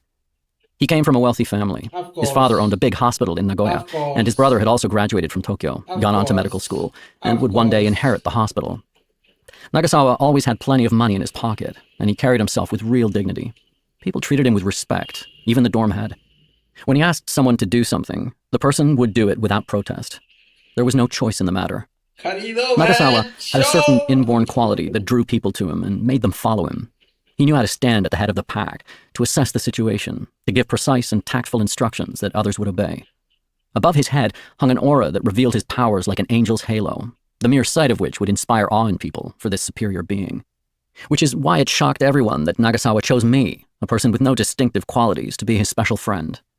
People I hardly knew treated me with a certain respect because of it, but what they did not seem to realize was that the reason for my having been chosen was a simple one, namely that I treated Nagasawa with none of the adulation he received from other people. I had a definite interest in the strange, complex aspects of his nature, but none of those other things, his good marks, his aura, his looks, impressed me. This must have been something new for him. There were sides to Nagasawa's personality that conflicted in the extreme. Even I would be moved by his kindness at times, but he could just as well be malicious and cruel. He was both a spirit of amazing loftiness and an irredeemable man of the gutter. He could charge forward, the optimistic leader, even as his heart writhed in a swamp of loneliness. I saw these paradoxical qualities of his from the start, and I could never understand why they weren't just as obvious to everyone else. He lived in his own special hell. Still, I think I always managed to view him in the most favorable light. His greatest virtue was his honesty. Not only would he never lie, he would always acknowledge his shortcomings. He never tried to hide things that might embarrass him, and where I was concerned, he was unfailingly kind and supportive. Had he not been, my life in the dorm would have been far more unpleasant than it was. Still, I never once opened my heart to him, and in that sense my relationship with Nagasawa stood in stark contrast to me and Kazuki. The first time I saw Nagasawa drunk and tormenting a girl, I promised myself never, under any circumstances, to open myself up to him. There were several Nagasawa legends that circulated throughout the dorm. According to one, he supposedly once ate 3 slugs. Another gave him a huge penis and had him sleeping with more than 100 girls. The slug story was true. He told me so himself. 3 big mothers, he said. Swallowed 'em whole. What the hell for? Well, it happened the first year I came to live here, he said. There was some shit between the first years and the third years, started in April and finally came to a head in September. As first-year representative, I went to work things out with the third years. Real right-wing assholes. They had these wooden kendo swords, and working things out was probably the last thing they wanted to do. So I said, all right, let's put an end to this. Do what you want to me, but leave the other guys alone. So they said, okay, let's see you swallow a couple of slugs. Fine, I said, let's have them. The bastards went out and got 3 huge slugs, and I swallowed them. What was it like? What was it like? You have to swallow one yourself. The way it slides down your throat and into your stomach, it's cold, and it leaves this disgusting aftertaste. Yuck, I get chills just thinking about it. I wanted to puke, but I fought it. I mean, if I had puked them up, I would have had to swallow them all over again. So I kept them down. All 3 of them. Then what happened? I went back to my room and drank a bucket of salt water. What else could I do? Yeah, I guess so. But after that, nobody could say a thing to me. Not even the third years. I'm the only guy in this place who can swallow 3 slugs. I bet you are. Finding out about his penis size was easy enough. I just went to the dorm's communal shower with him. He had a big one, all right, but 100 girls was probably an exaggeration. Maybe 75, he said. I can't remember them all, but I'm sure it's at least 70. When I told him I had slept with only one, he said, "Oh, we can fix that easy. Come with me next time. I'll get you one easy as that." I didn't believe him, but he turned out to be right. It was easy. Almost too easy, with all the excitement of flat beer. We went to some kind of bar in Shibuya, or Shinjuku. He had his favorites. Found a pair of girls. The world was full of pairs of girls. Talked to them, drank, went to a hotel, and had sex with them. He was a great talker. Not that he had anything great to say, but girls would get carried away listening to him. They'd drink too much and end up sleeping with him. I guess they enjoyed being with somebody so nice and handsome and clever. And the most amazing thing was that just because I was with him, I seemed to become equally fascinating to them. Nagasawa would urge me to talk, and girls would respond to me with the same smiles of admiration they offered him. He worked his magic, a real talent he had that impressed me every time. Compared with Nagasawa, Kazuki's conversational gifts were child's play. This was a completely different level of accomplishment. As much as I found myself caught up in Nagasawa's power, though, I still missed Kazuki. I felt a new admiration for his sincerity. Whatever talents he had, he would share with Naoko and me alone, while Nagasawa was bent on disseminating his considerable gifts to all around him. Not that he was dying to sleep with the girls he found. It was just a game to him. I was not too crazy about sleeping with girls I didn't know. It was an easy way to take care of my sex drive, of course, and I did enjoy all the holding and touching, but I hated the morning after. I'd wake up and find this strange girl sleeping next to me, and the room would reek of alcohol, and the bed and the lighting and the curtains had that special love hotel garishness, and my head would be in a hungover fog. Then the girl would wake up and start groping around for her knickers, and while she was putting on her stockings, she'd say something like, "I hope you used one last night. It's the worst day of the month for me." And then she'd sit in front of a mirror and start grumbling about her aching head or her uncooperative makeup while she redid her lipstick or attached her false eyelashes. I would have preferred not to spend the whole night with them, but you can't worry about a midnight curfew while you're seducing women, which runs counter to the laws of physics anyway, so I'd go out with an overnight pass. This meant I had to stay put until morning and go back to the dorm filled with self-loathing and disillusionment, sunlight stabbing my eyes, mouth coated with sand, head belonging to someone else. When I'd slept with 3 or 4 girls this way, I asked Nagasawa, "After you've done this 70 times, doesn't it begin to seem kind of pointless?" "That proves you're a decent human being," he said. "Congratulations. There's absolutely nothing to be gained from sleeping with one strange woman after another. It just tires you out and makes you disgusted with yourself. It's the same for me." "So why the hell do you keep it up?" "Hard to say. Hey, you know that thing Dostoevsky wrote on gambling? It's like that. When you're surrounded by endless possibilities, one of the hardest things you can do is pass them up. See what I mean?" "Sort of."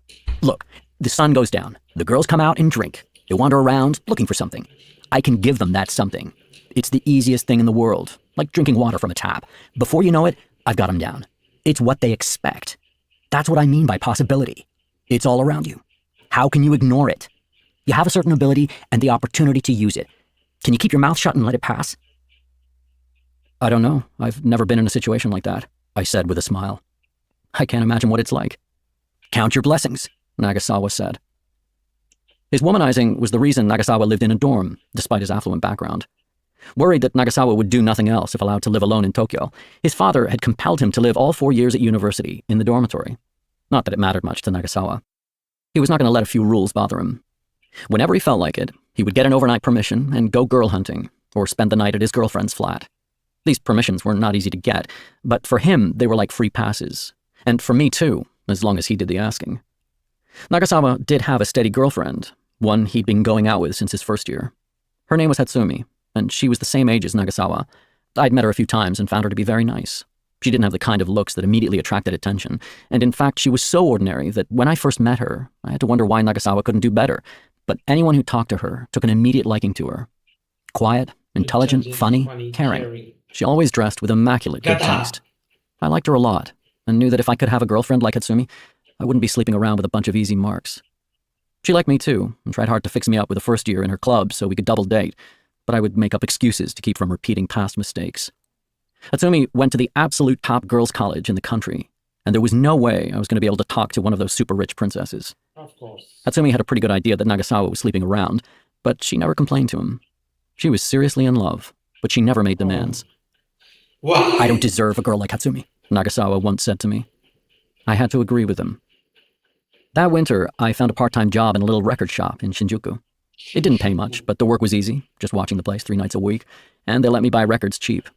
For Christmas, I bought Naoko a Henry Mancini album with a track of her favorite Deerheart. I wrapped it myself and added a bright red ribbon. She gave me a pair of woolen gloves she had knitted. The thumbs were a little short, but they did keep my hands warm. Oh, I'm sorry, she said, blushing. What a bad job. Don't worry, they fit fine, I said, holding my gloved hands out to her. You didn't say. Well, at least you won't have to shove your hands in your pockets, I guess. Naoko didn't go home to Kobe for the winter break. I stayed in Tokyo too, working in the record shop right up to the end of the year. I didn't have anything especially fun to do in Kobe, or anyone I wanted to see. The dorm's dining hall was closed for the holiday, so I went to Naoko's flat for meals. On New Year's Eve, we had rice cakes and soup like everybody else. A lot happened in late January and February that year, 1969. At the end of January, Stormtrooper went to bed with a raging fever, which meant I had to stand up Naoko that day. I'd gone to a lot of trouble to get my hands on some free tickets for a concert. She'd been especially eager to go because the orchestra was performing one of her favorites, Brahms' Fourth Symphony. But with Stormtrooper tossing around in bed on the verge of what looked like an agonizing death, I couldn't just leave him, and I couldn't find anyone stupid enough to nurse him in my place. I bought some ice and used several layers of plastic bags to hold it on his forehead, wiped his sweating brow with cold towels, took his temperature every hour, and even changed his vest for him. The fever stayed high for a day, but the following morning he jumped out of bed and started exercising, as though nothing had happened. His temperature was completely normal. It was hard to believe he was a human being. Weird, said Stormtrooper. I've never run a fever in my life. It was almost as if he were blaming me. This made me mad. But you did have a fever, I insisted, showing him the 2 wasted tickets. Good thing they were free, he said. I wanted to grab his radio and throw it out of the window, but instead I went back to bed with a headache. It snowed several times in February. Near the end of the month, I got into a stupid fight with one of the third years on my floor and punched him. He hit his head against the concrete wall, but he wasn't badly injured, and Nagasawa straightened things out for me. Still, I was called into the dorm head's office and given a warning, after which I grew increasingly uncomfortable living in the dormitory. The academic year ended in March, but I came up a few credits short. My exam results were mediocre, mostly C's and D's, with a few B's. Naoko had all the grades she needed to begin the spring term of her second year. We had completed 1 full cycle of the seasons. Halfway through April, Naoko turned 20. She was 7 months older than I was, my own birthday being in November. There was something strange about her becoming 20. I felt as if the only thing that made sense, whether for Naoko or for me, was to keep going back and forth between 18 and 19. After 18 would come 19, and after 19, 18, of course. But she turned 20. And in the autumn, I would do the same. Only the dead stay 17 forever. It rained on her birthday. After lectures, I bought a cake nearby and took the tram to her flat. We ought to have a celebration, I said. I probably would have wanted the same thing if our positions had been reversed. It must be hard to pass your 20th birthday alone. The tram had been packed and had pitched so wildly that by the time I arrived at Naoko's room, the cake was looking more like the Roman Colosseum than anything else. Still, once I had managed to stand up the 20 candles I had brought along, light them, close the curtains, and turn out the lights, we had the makings of a birthday party. Naoko opened a bottle of wine. We drank, had some cake, and enjoyed a simple dinner. I don't know. It's stupid being 20, she said. I'm just not ready. It feels weird, like somebody's pushing me from behind. I've got 7 months to get ready, I said with a laugh. You're so lucky. Still 19, said Naoko with a hint of envy. While we ate, I told her about Stormtrooper's new jumper. Until then, he had had only one, a navy blue pullover, so 2 was a big move for him. The jumper itself was a nice one, red and black with a knitted deer motif, but on him it made everybody laugh. He couldn't work out what was going on. What's so funny, Watanabe? He asked, sitting next to me in the dining hall. Is something stuck to my forehead? Nothing, I said, trying to keep a straight face. There's nothing funny. Nice jumper. Thanks, he said, beaming. Naoko loved the story. I have to meet him, she said. Just once. No way, I said. You'd laugh in his face. You think so? I'd bet on it. I see him every day and still I can't help laughing sometimes. We cleared the table and sat on the floor, listening to music and drinking the rest of the wine. She drank 2 glasses in the time it took me to finish one. Naoko was unusually talkative that night. She told me about her childhood, her school, her family. Each episode was a long one, executed with the painstaking detail of a miniature. I was amazed at the power of her memory, but as I sat listening, it began to dawn on me that there was something wrong with the way she was telling these stories. Something strange, warped even. Each tale had its own internal logic, but the link from one to the next was odd. Before you knew it, story A had turned into story B, which had been contained in A, and then came C from something in B, with no end in sight. I found things to say in response at first, but after a while I stopped trying. I put on a record, and when it ended, I lifted the needle and put on another. After the last record, I went back to the first. She only had 6. The cycle started with Sgt. Pepper's Lonely Hearts Club Band and ended with Bill Evans's Waltz for Debbie. Rain fell past the window. Time moved slowly. Naoko went on talking by herself. It eventually dawned on me what was wrong. Naoko was taking great care as she spoke not to touch on certain things. One of those things was Kazuki, of course, but there was more than Kazuki. And though she had certain subjects she was determined to avoid, she went on endlessly and in incredible detail about the most trivial, inane things. I'd never heard her speak with such intensity before, and so I did not interrupt her. Once the clock struck 11, though, I began to feel nervous. She'd been talking nonstop for more than 4 hours. I had to worry about the last train and my midnight curfew. I saw my chance and cut in. "Time for the troops to go home," I said, looking at my watch. "Last train's coming." My words did not seem to reach her, or if they did, she was unable to grasp their meaning. She clamped her mouth shut for a split second, then went on with her story. I gave up and, shifting to a more comfortable position, drank what was left of the second bottle of wine. I thought I'd better let her talk herself out. The curfew and the last train would have to take care of themselves. She did not go on for long, though. Before I knew it, she had stopped talking. The ragged end of the last word she spoke seemed to float in the air, where it had been torn off. She had not actually finished what she was saying. Her words had simply evaporated. She'd been trying to go on, but had come up against nothing. Something was gone now, and I was probably the one who had destroyed it. My words might have finally reached her, taken their time to be understood, and obliterated whatever energy it was that had kept her talking so long. Jaldi. Lips slightly parted, she turned her half-focused eyes on mine. She looked like some kind of machine that had been humming along until someone pulled the plug. Her eyes appeared clouded, as if covered by some thin, translucent membrane. "Sorry to interrupt," I said, "but it's getting late and—" One big tear spilled from her eye, ran down her cheek, and splattered onto a record jacket. Once that first tear broke free, the rest followed in an unbroken stream. Naoko bent forwards on all fours on the floor and, pressing her palms to the mat, began to cry with the force of a person vomiting. Never in my life had I seen anyone cry with such intensity. I reached out and placed a hand on her trembling shoulder. Then, all but instinctively, I took her in my arms. Pressed against me, her whole body trembling, she continued to cry without a sound. My shirt became damp, then soaked with her tears and hot breath. Soon her fingers began to move across my back as if in search of something, some important thing that had always been there. Supporting her weight with my left arm, I used my right hand to caress her soft, straight hair. And I waited. In that position, I waited for Naoko to stop crying. And I went on waiting. But Naoko's crying never stopped. I slept with Naoko that night. Was it the right thing to do? I can't tell. Even now, almost 20 years later, I can't be sure. I suppose I'll never know, but at the time, it was all I could do. She was in a heightened state of tension and confusion, and she made it clear she wanted me to give her release. I turned the lights down and began, one piece at a time, with the gentlest touch I could manage, to remove her clothes. Then I undressed. Of course. It was warm enough that rainy April night for us to cling to each other's nakedness without a sense of chill. We explored each other's bodies in the darkness without words. I kissed her and held her soft breasts in my hands. She clutched at my erection. ए भाई, Her opening was warm and wet and ये asking सब for me. क्या हो रहा है?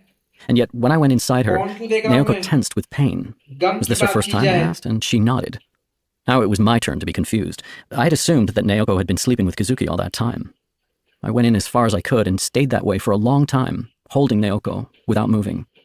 And then, as she began to seem calmer, I allowed myself to move inside her, taking a long time to come to climax, with slow, gentle movements. Her arms tightened around me at the end, अरे when at last she broke her love की silence. कहानी में ये Her सब cry क्या was the हो रहा saddest है? sound of orgasm I had ever heard. When everything had ended, I asked Naoko why she had never slept with Kazuki. This was a mistake. No sooner had I asked the question than she took her arms from me and started crying soundlessly again. I pulled her bedding from the closet, spread it on the mat floor, and put her in beneath the covers. Smoking, I watched the endless April rain beyond the window.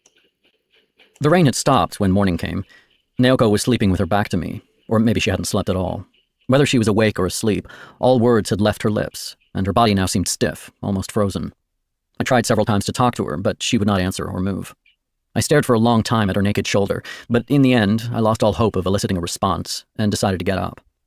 The floor was still littered with record jackets, glasses, wine bottles, and the ashtray I'd been using. Half the caved-in birthday cake remained on the table. It was as if time had come to a halt. I picked up the things off the floor and drank 2 glasses of water at the sink. On Naoko's desk lay a dictionary and a French verb chart. On the wall above the desk hung a calendar, one without an illustration or photo of any kind, just the numbers of the days of the month. There were no memos or marks written next to any of the dates. I picked up my clothes and dressed. The chest of my shirt was still damp and chilly. It had Naoko's smell. On the notepad lying on the desk, I wrote, I'd like to have a good long talk with you once you've calmed down. Please call me soon. Happy birthday. I took one last look at Naoko's shoulder, stepped outside, and quietly shut the door. No call came, even after a week had passed. Naoko's house had no system for calling people to the phone, and so on Sunday morning I took the train out to Kokobunji. She wasn't there, and her name had been removed from the door. The windows and storm shutters were closed tight. The manager told me that Naoko had moved out 3 days earlier. He had no idea where she had moved to. I went back to the dorm and wrote Naoko a long letter addressed to her home in Kobe. Wherever she was, they would forward it to her at least. I gave her an honest account of my feelings. There was a lot I still didn't understand, I said, and though I was trying hard to understand, it would take time. Where I would be once that time had gone by, it was impossible for me to say now, which is why it was impossible for me to make promises or demands or to set down pretty words. For one thing, we knew too little of each other. If, however, she would grant me the time, I would give it my best effort, and the two of us would come to know each other better. In any case, I wanted to see her again and have a good long talk. When I lost Kazuki, I lost the one person to whom I could speak honestly of my feelings, and I imagined it had been the same for Naoko. She and I had needed each other more than either of us knew, which was no doubt why our relationship had taken such a major detour and become, in a sense, warped. I probably should not have done what I did, and yet I believed that it was all I could do. The warmth and closeness I felt for you at that moment was something I have never experienced before. I need you to answer this letter. Whatever that answer may be, I need to have it. No answer came. Something inside me had dropped away, and nothing came in to fill the empty cavern. There was an abnormal lightness to my body, and sounds had a hollow echo to them. I went to lectures more faithfully than ever. They were boring, and I never talked to my fellow students, but I had nothing else to do. I would sit by myself in the very front row of the lecture hall, speak to no one, and eat alone. I stopped smoking. The student strike started at the end of May. Dismantle the university, they all screamed. Go ahead, do it, I thought. Dismantle it, tear it apart, crush it to bits. I don't give a damn. It would be a breath of fresh air. I'm ready for anything. I'll help if necessary. Just go ahead and do it.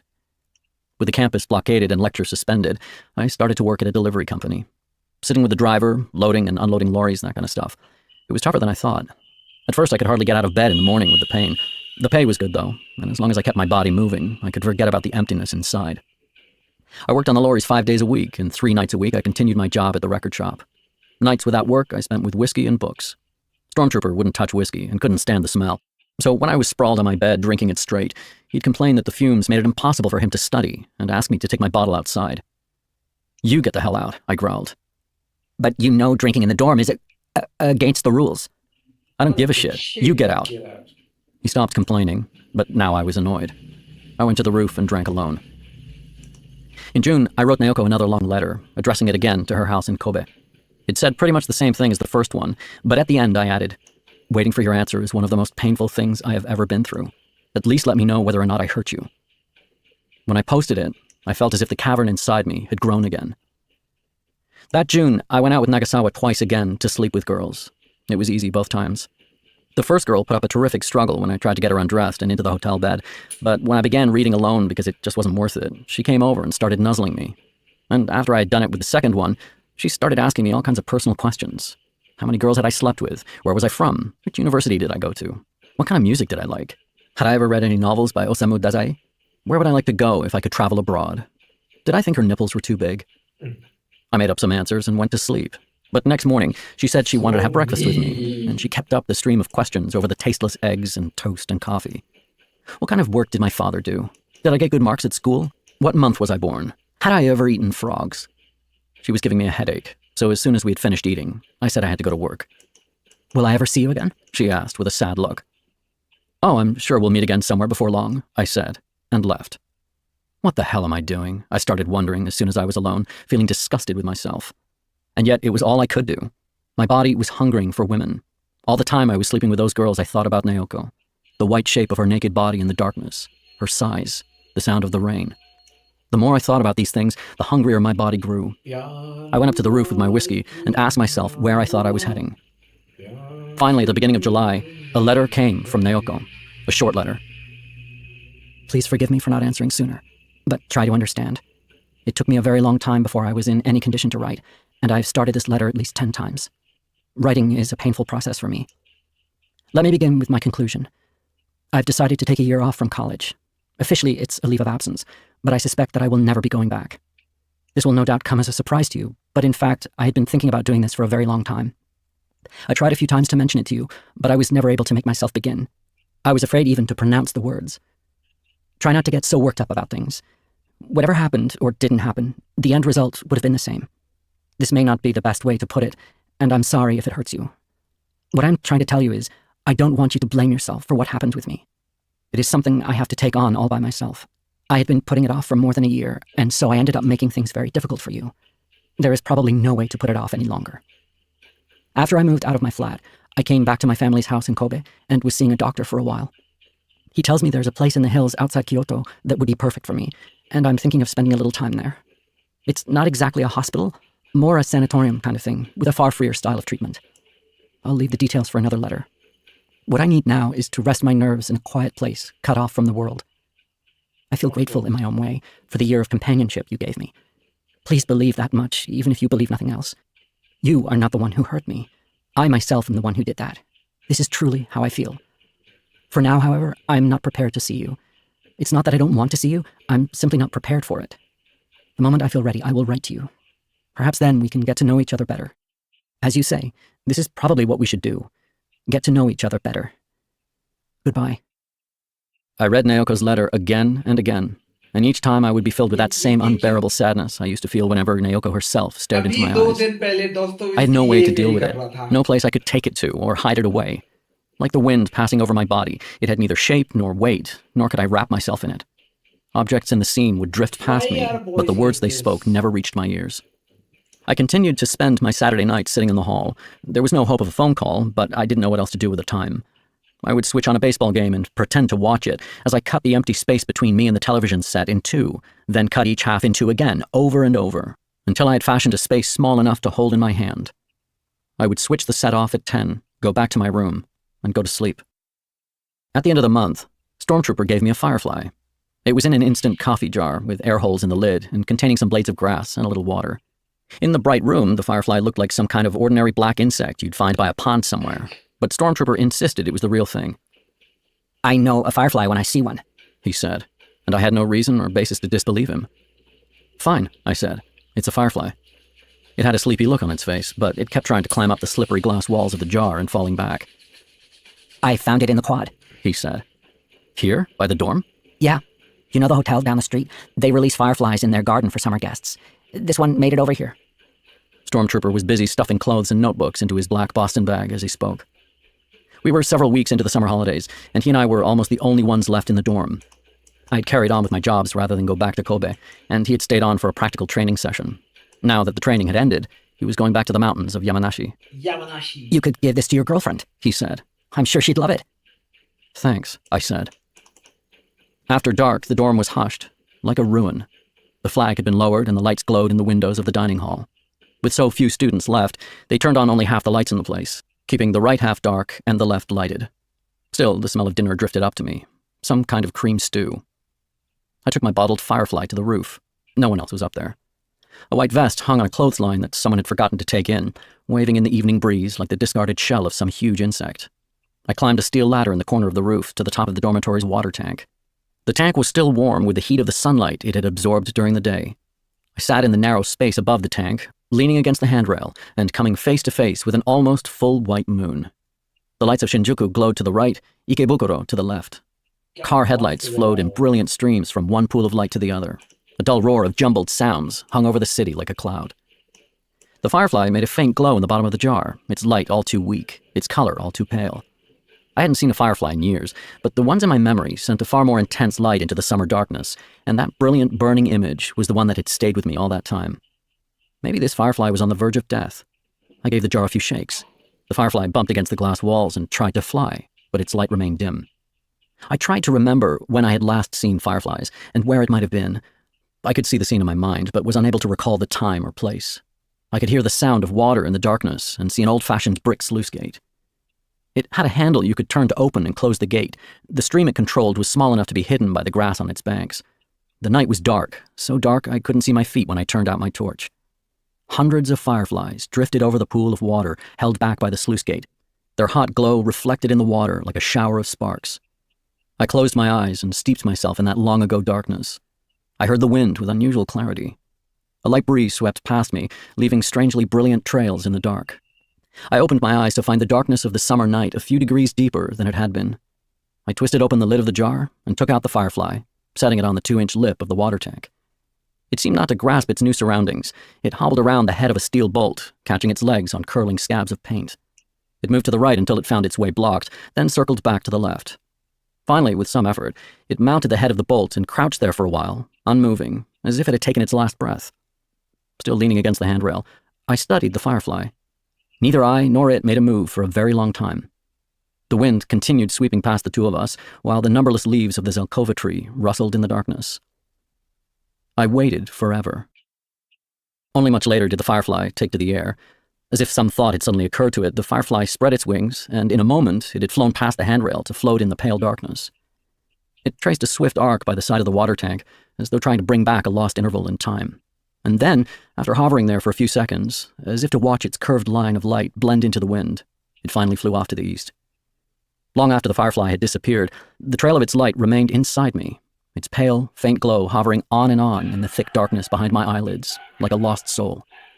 More than once I tried stretching my hand out in the dark. My fingers touched nothing. The faint glow remained, just beyond my grasp. Chapter 4. During the summer holidays, the university called in the riot police. They broke down the barricades and arrested the students inside. This was nothing new. It's what all the students were doing at the time. The universities were not so easily dismantled. Massive amounts of capital had been invested in them, and they were not about to dissolve just because a few students had gone wild. And in fact, those students who had sealed off the campus had not wanted to dismantle the university either. All they had really wanted to do was shift the balance of power within the university structure, about which I couldn't have cared less. And so when the strike was finally crushed, I felt nothing. I went to the campus in September expecting to find rubble. The place was untouched. The library's books had not been carted off, the tutors' offices had not been destroyed, the student affairs office had not been burned to the ground. I was thunderstruck. What the hell had they been doing behind the barricades?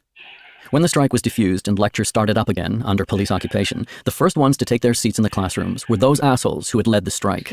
As if nothing had ever happened, they sat there taking notes and answering present when the register was taken. I found this incredible. After all, the strike was still in effect. There had been no declaration bringing it to an end. All that had happened was that the university had called in the riot police and torn down the barricades, but the strike itself was supposed to be continuing. The assholes had screamed their heads off at the time of the strike, denouncing students who opposed it or just expressed doubts about it, at times even trying them in their own kangaroo courts. I made a point of visiting those former leaders and asking why they were attending lectures instead of continuing to strike, but they couldn't give me a straight answer. What could they have said? That they were afraid of losing marks through lack of attendance? To think that these idiots had been the ones screaming for the dismantling of the university. What a joke. The wind changes direction a little, and their cries become whispers. Hey, Kazuki, I thought. You're not missing a damn thing. This world is a piece of shit. The assholes are getting good marks and helping to create a society in their own disgusting image. For a while I attended lectures, but refused to answer when they took the register. I knew it was a pointless gesture, but I felt so bad I had no choice. All I managed to do was isolate myself more than ever from the other students. By remaining silent when my name was called, I made everyone uncomfortable for a few seconds. None of the other students spoke to me, and I spoke to none of them. By the second week in September, I reached the conclusion that a university education was meaningless. I decided to think of it as a period of training in techniques for dealing with boredom. I had nothing I especially wanted to accomplish in society that would require me to abandon my study straight away, and so I went to my lectures each day, took notes, and spent my free time in the library reading or looking things up. And though that second week in September had rolled around, there was no sign of Stormtrooper. More than unusual, this was an earth-shattering development. University had started up again, and it was inconceivable that Stormtrooper would miss lectures. A thin layer of dust covered his desk and radio. His plastic cup and toothbrush, tea tin, insecticide spray, and so on stood in a neat row on his shelf. I kept the room clean in his absence. I'd picked up the habit of neatness over the past year and a half, and without him there to take care of the room, I had no choice but to do it. I swept the floor each day, wiped the window every third day, and aired my mattress once a week, waiting for him to come back and tell me what a great job I had done. But he never came back. I returned from lectures one day to find all his stuff gone and his name tag removed from the door. I went to the dorm head's room and asked what had happened. He's withdrawn from the dormitory, he said. You'll be alone in the room for the time being. I couldn't get him to tell me why Stormtrooper had disappeared. This was a man whose greatest joy in life was to control everything and keep others in the dark. Stormtrooper's iceberg poster stayed on the wall for a time, but I eventually took it down and replaced it with Jim Morrison and Miles Davis. This made the room seem a little more like my own. I used some of the money I had saved from work to buy a small stereo. At night, I would drink alone and listen to music. I thought about Stormtrooper every now and then, but I enjoyed living alone. At 11:30 a.m. one Monday, after a lecture on Euripides and history of drama, I took a 10-minute walk to a little restaurant and had an omelet and salad for lunch. The place was on a quiet back street and was slightly more expensive than the student dining hall, but you could relax there, and they knew how to make a good omelet. They were a married couple who rarely spoke to each other, plus one part-time waitress. As I sat there eating by the window, a group of 4 students came in, 2 men and 2 women, all rather neatly dressed. They took the table near the door, spent some time looking over the menu and discussing their options, until one of them reported their choices to the waitress. Before long, I noticed that one of the girls kept glancing in my direction. She had extremely short hair and wore dark sunglasses and a white cotton mini dress. I had no idea who she was, so I went on with my lunch. But she soon slipped out of her seat and came over to where I was sitting. With one hand on the edge of my table, she said, "You're Watanabe, aren't you?" I raised my head and looked at her more closely. Still, I could not recall ever having seen her. She was the kind of girl you notice, so if I had met her before, I should have been able to recognize her immediately, and there weren't that many people in my university who knew me by name. "Mind if I sit down?" she asked. "Or are you expecting somebody?" Still uncertain, I shook my head. "No, nobody's coming. Please." With a wooden clunk, she dragged a chair out and sat down opposite, staring straight at me through her sunglasses, then glancing at my plate. "Looks good," she said. "It is good. Mushroom omelet and green pea salad." "Damn," she said. "Oh well, I'll get it next time. I've already ordered something else." "What are you having?" "Macaroni and cheese." "Their macaroni and cheese isn't bad either," I said. "By the way, do I know you? I don't recall." "Euripides," she said. "Electra. No god hearkens to the voice of lost Electra. You know, the class just ended." I stared hard at her. She took off her sunglasses.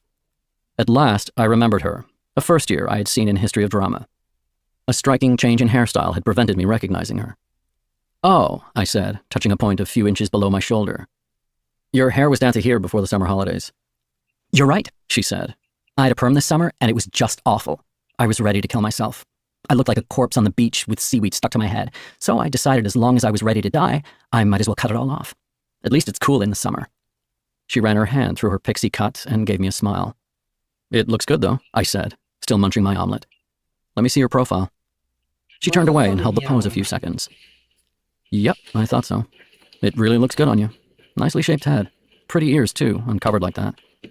"So I'm not mad after all. I thought I looked good myself once I cut it all off. Not one guy likes it, though. They all tell me I look like a concentration camp survivor. What's this thing that guys have for girls with long hair? Fascists, the whole bunch of them. Why do guys all think girls with long hair are the classiest, the sweetest, the most feminine? I mean, I myself know at least 250 unclassy girls with long hair. Really." "I think you look better now than you did before," I said. And I meant it. As far as I could recall, with long hair she had been just another cute student. A fresh and physical life force surged from the girl who sat before me now. She was like a small animal that has popped into the world with the coming of spring. Her eyes moved like an independent organism with joy, laughter, anger, amazement, and despair. I hadn't seen a face so vivid and expressive in ages, and I enjoyed watching it live and move. "Do you mean it?" she asked. I nodded, still munching on my salad. She put on her sunglasses and looked at me from behind them. "You're not lying, are you?" "I like to think of myself as an honest man," I said. "Far out." "So tell me, why do you wear such dark glasses?" "I felt defenseless when my hair got short all of a sudden, as if somebody had thrown me into a crowd all naked." "Makes sense," I said, eating the last of my omelet. She watched me with intense interest. "You don't have to go back to them?" I asked, indicating her 3 companions. "Nah, I'll go back when they serve the food. Am I interrupting your meal?" "There's nothing left to interrupt," I said, ordering coffee when she showed no sign of leaving. The wife took my dishes and brought milk and sugar. "Now you tell me," she said. "Why didn't you answer today when they called the register? You are Watanabe, aren't you? Toru Watanabe?" "That's me." "So why didn't you answer?" "I just didn't feel like it today." She took off her sunglasses again, set them on the table, and looked at me as if she were staring into the cage of some rare animal at a zoo. "I just didn't feel like it today. You talk like Humphrey Bogart. Cool, tough." "Don't be silly, I'm just an ordinary guy like everybody else." The wife brought my coffee and set it on the table. I took a sip without adding sugar or milk.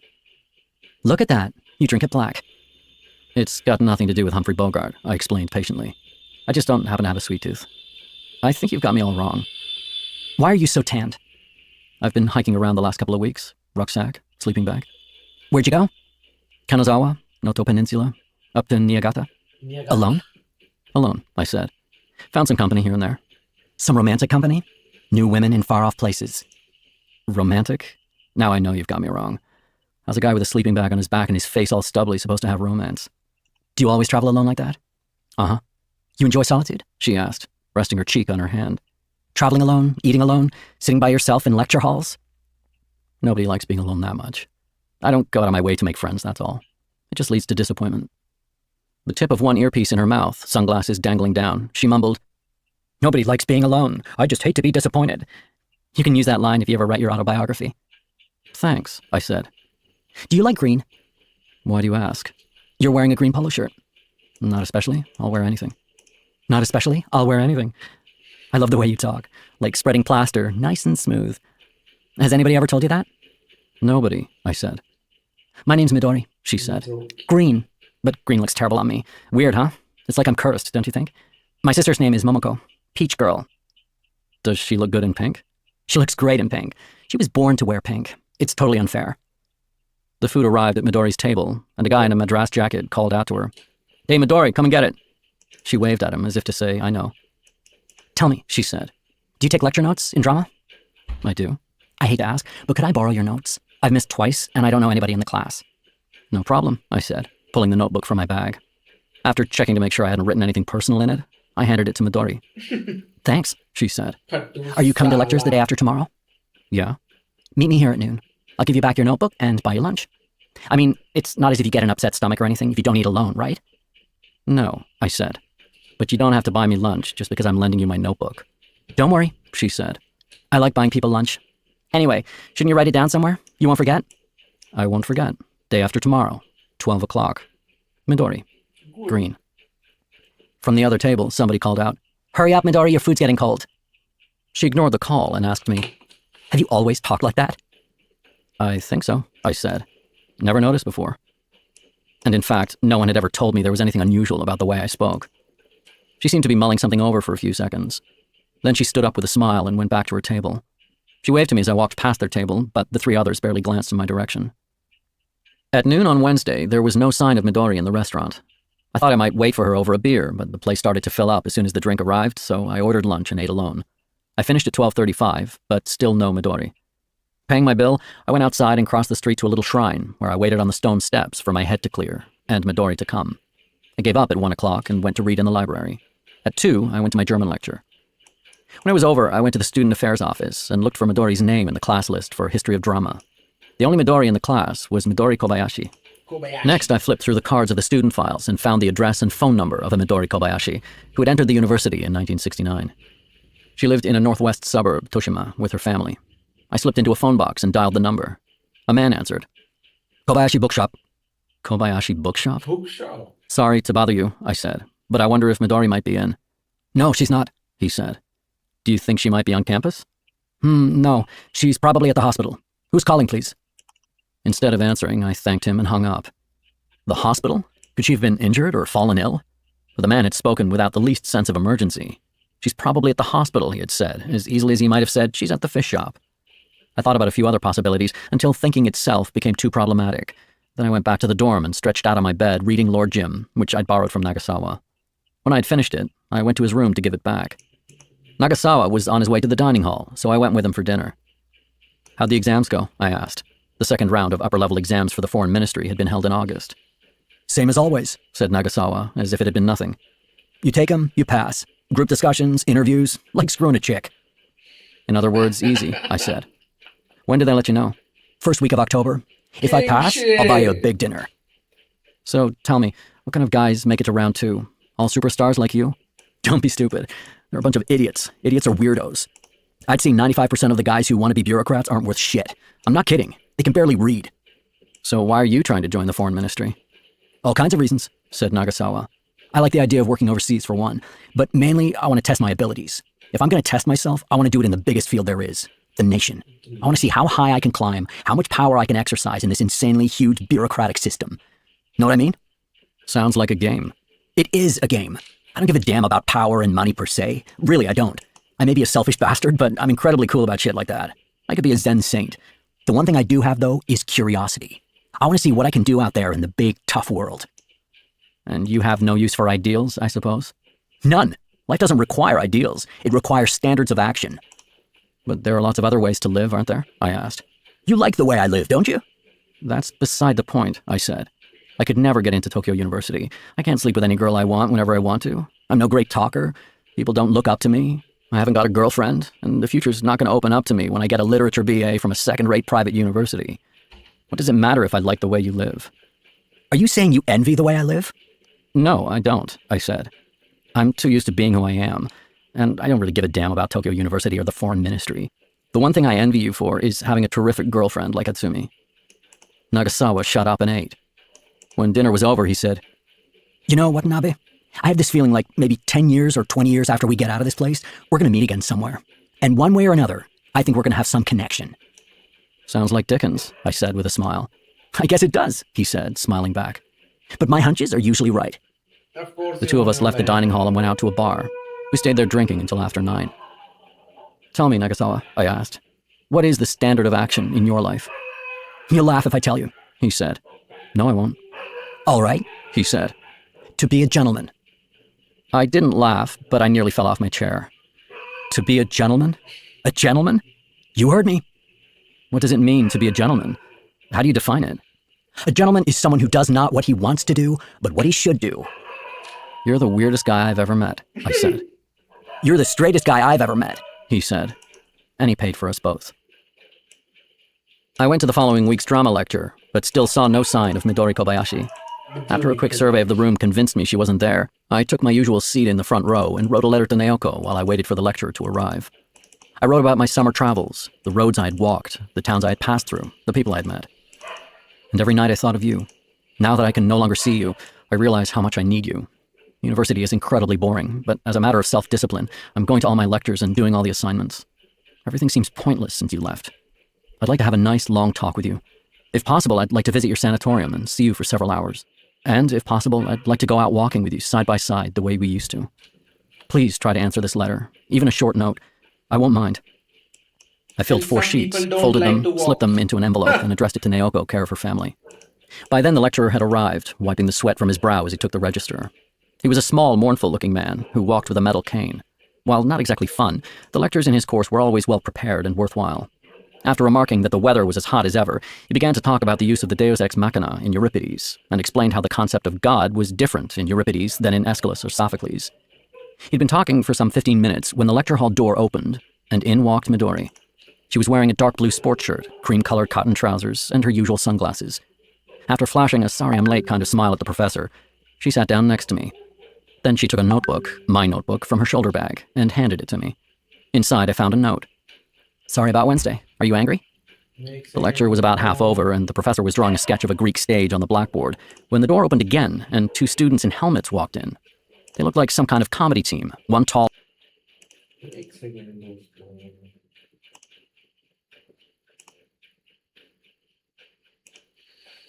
दोस्तों, आज का सफर यही खत्म करना पड़ेगा मुझे लग रहा है दोस्तों और दुश्मनों। कल फिर मिलेंगे इसी समय, वातानाबे की कहानी सुनेंगे। आज गेम बिल्कुल नहीं खेले हैं, गेम भी खेलेंगे, कल सुबह भी मिलेंगे। बहुत ही घटिया सी सुबह मिलने की दोस्तों, मेन स्ट्रीमर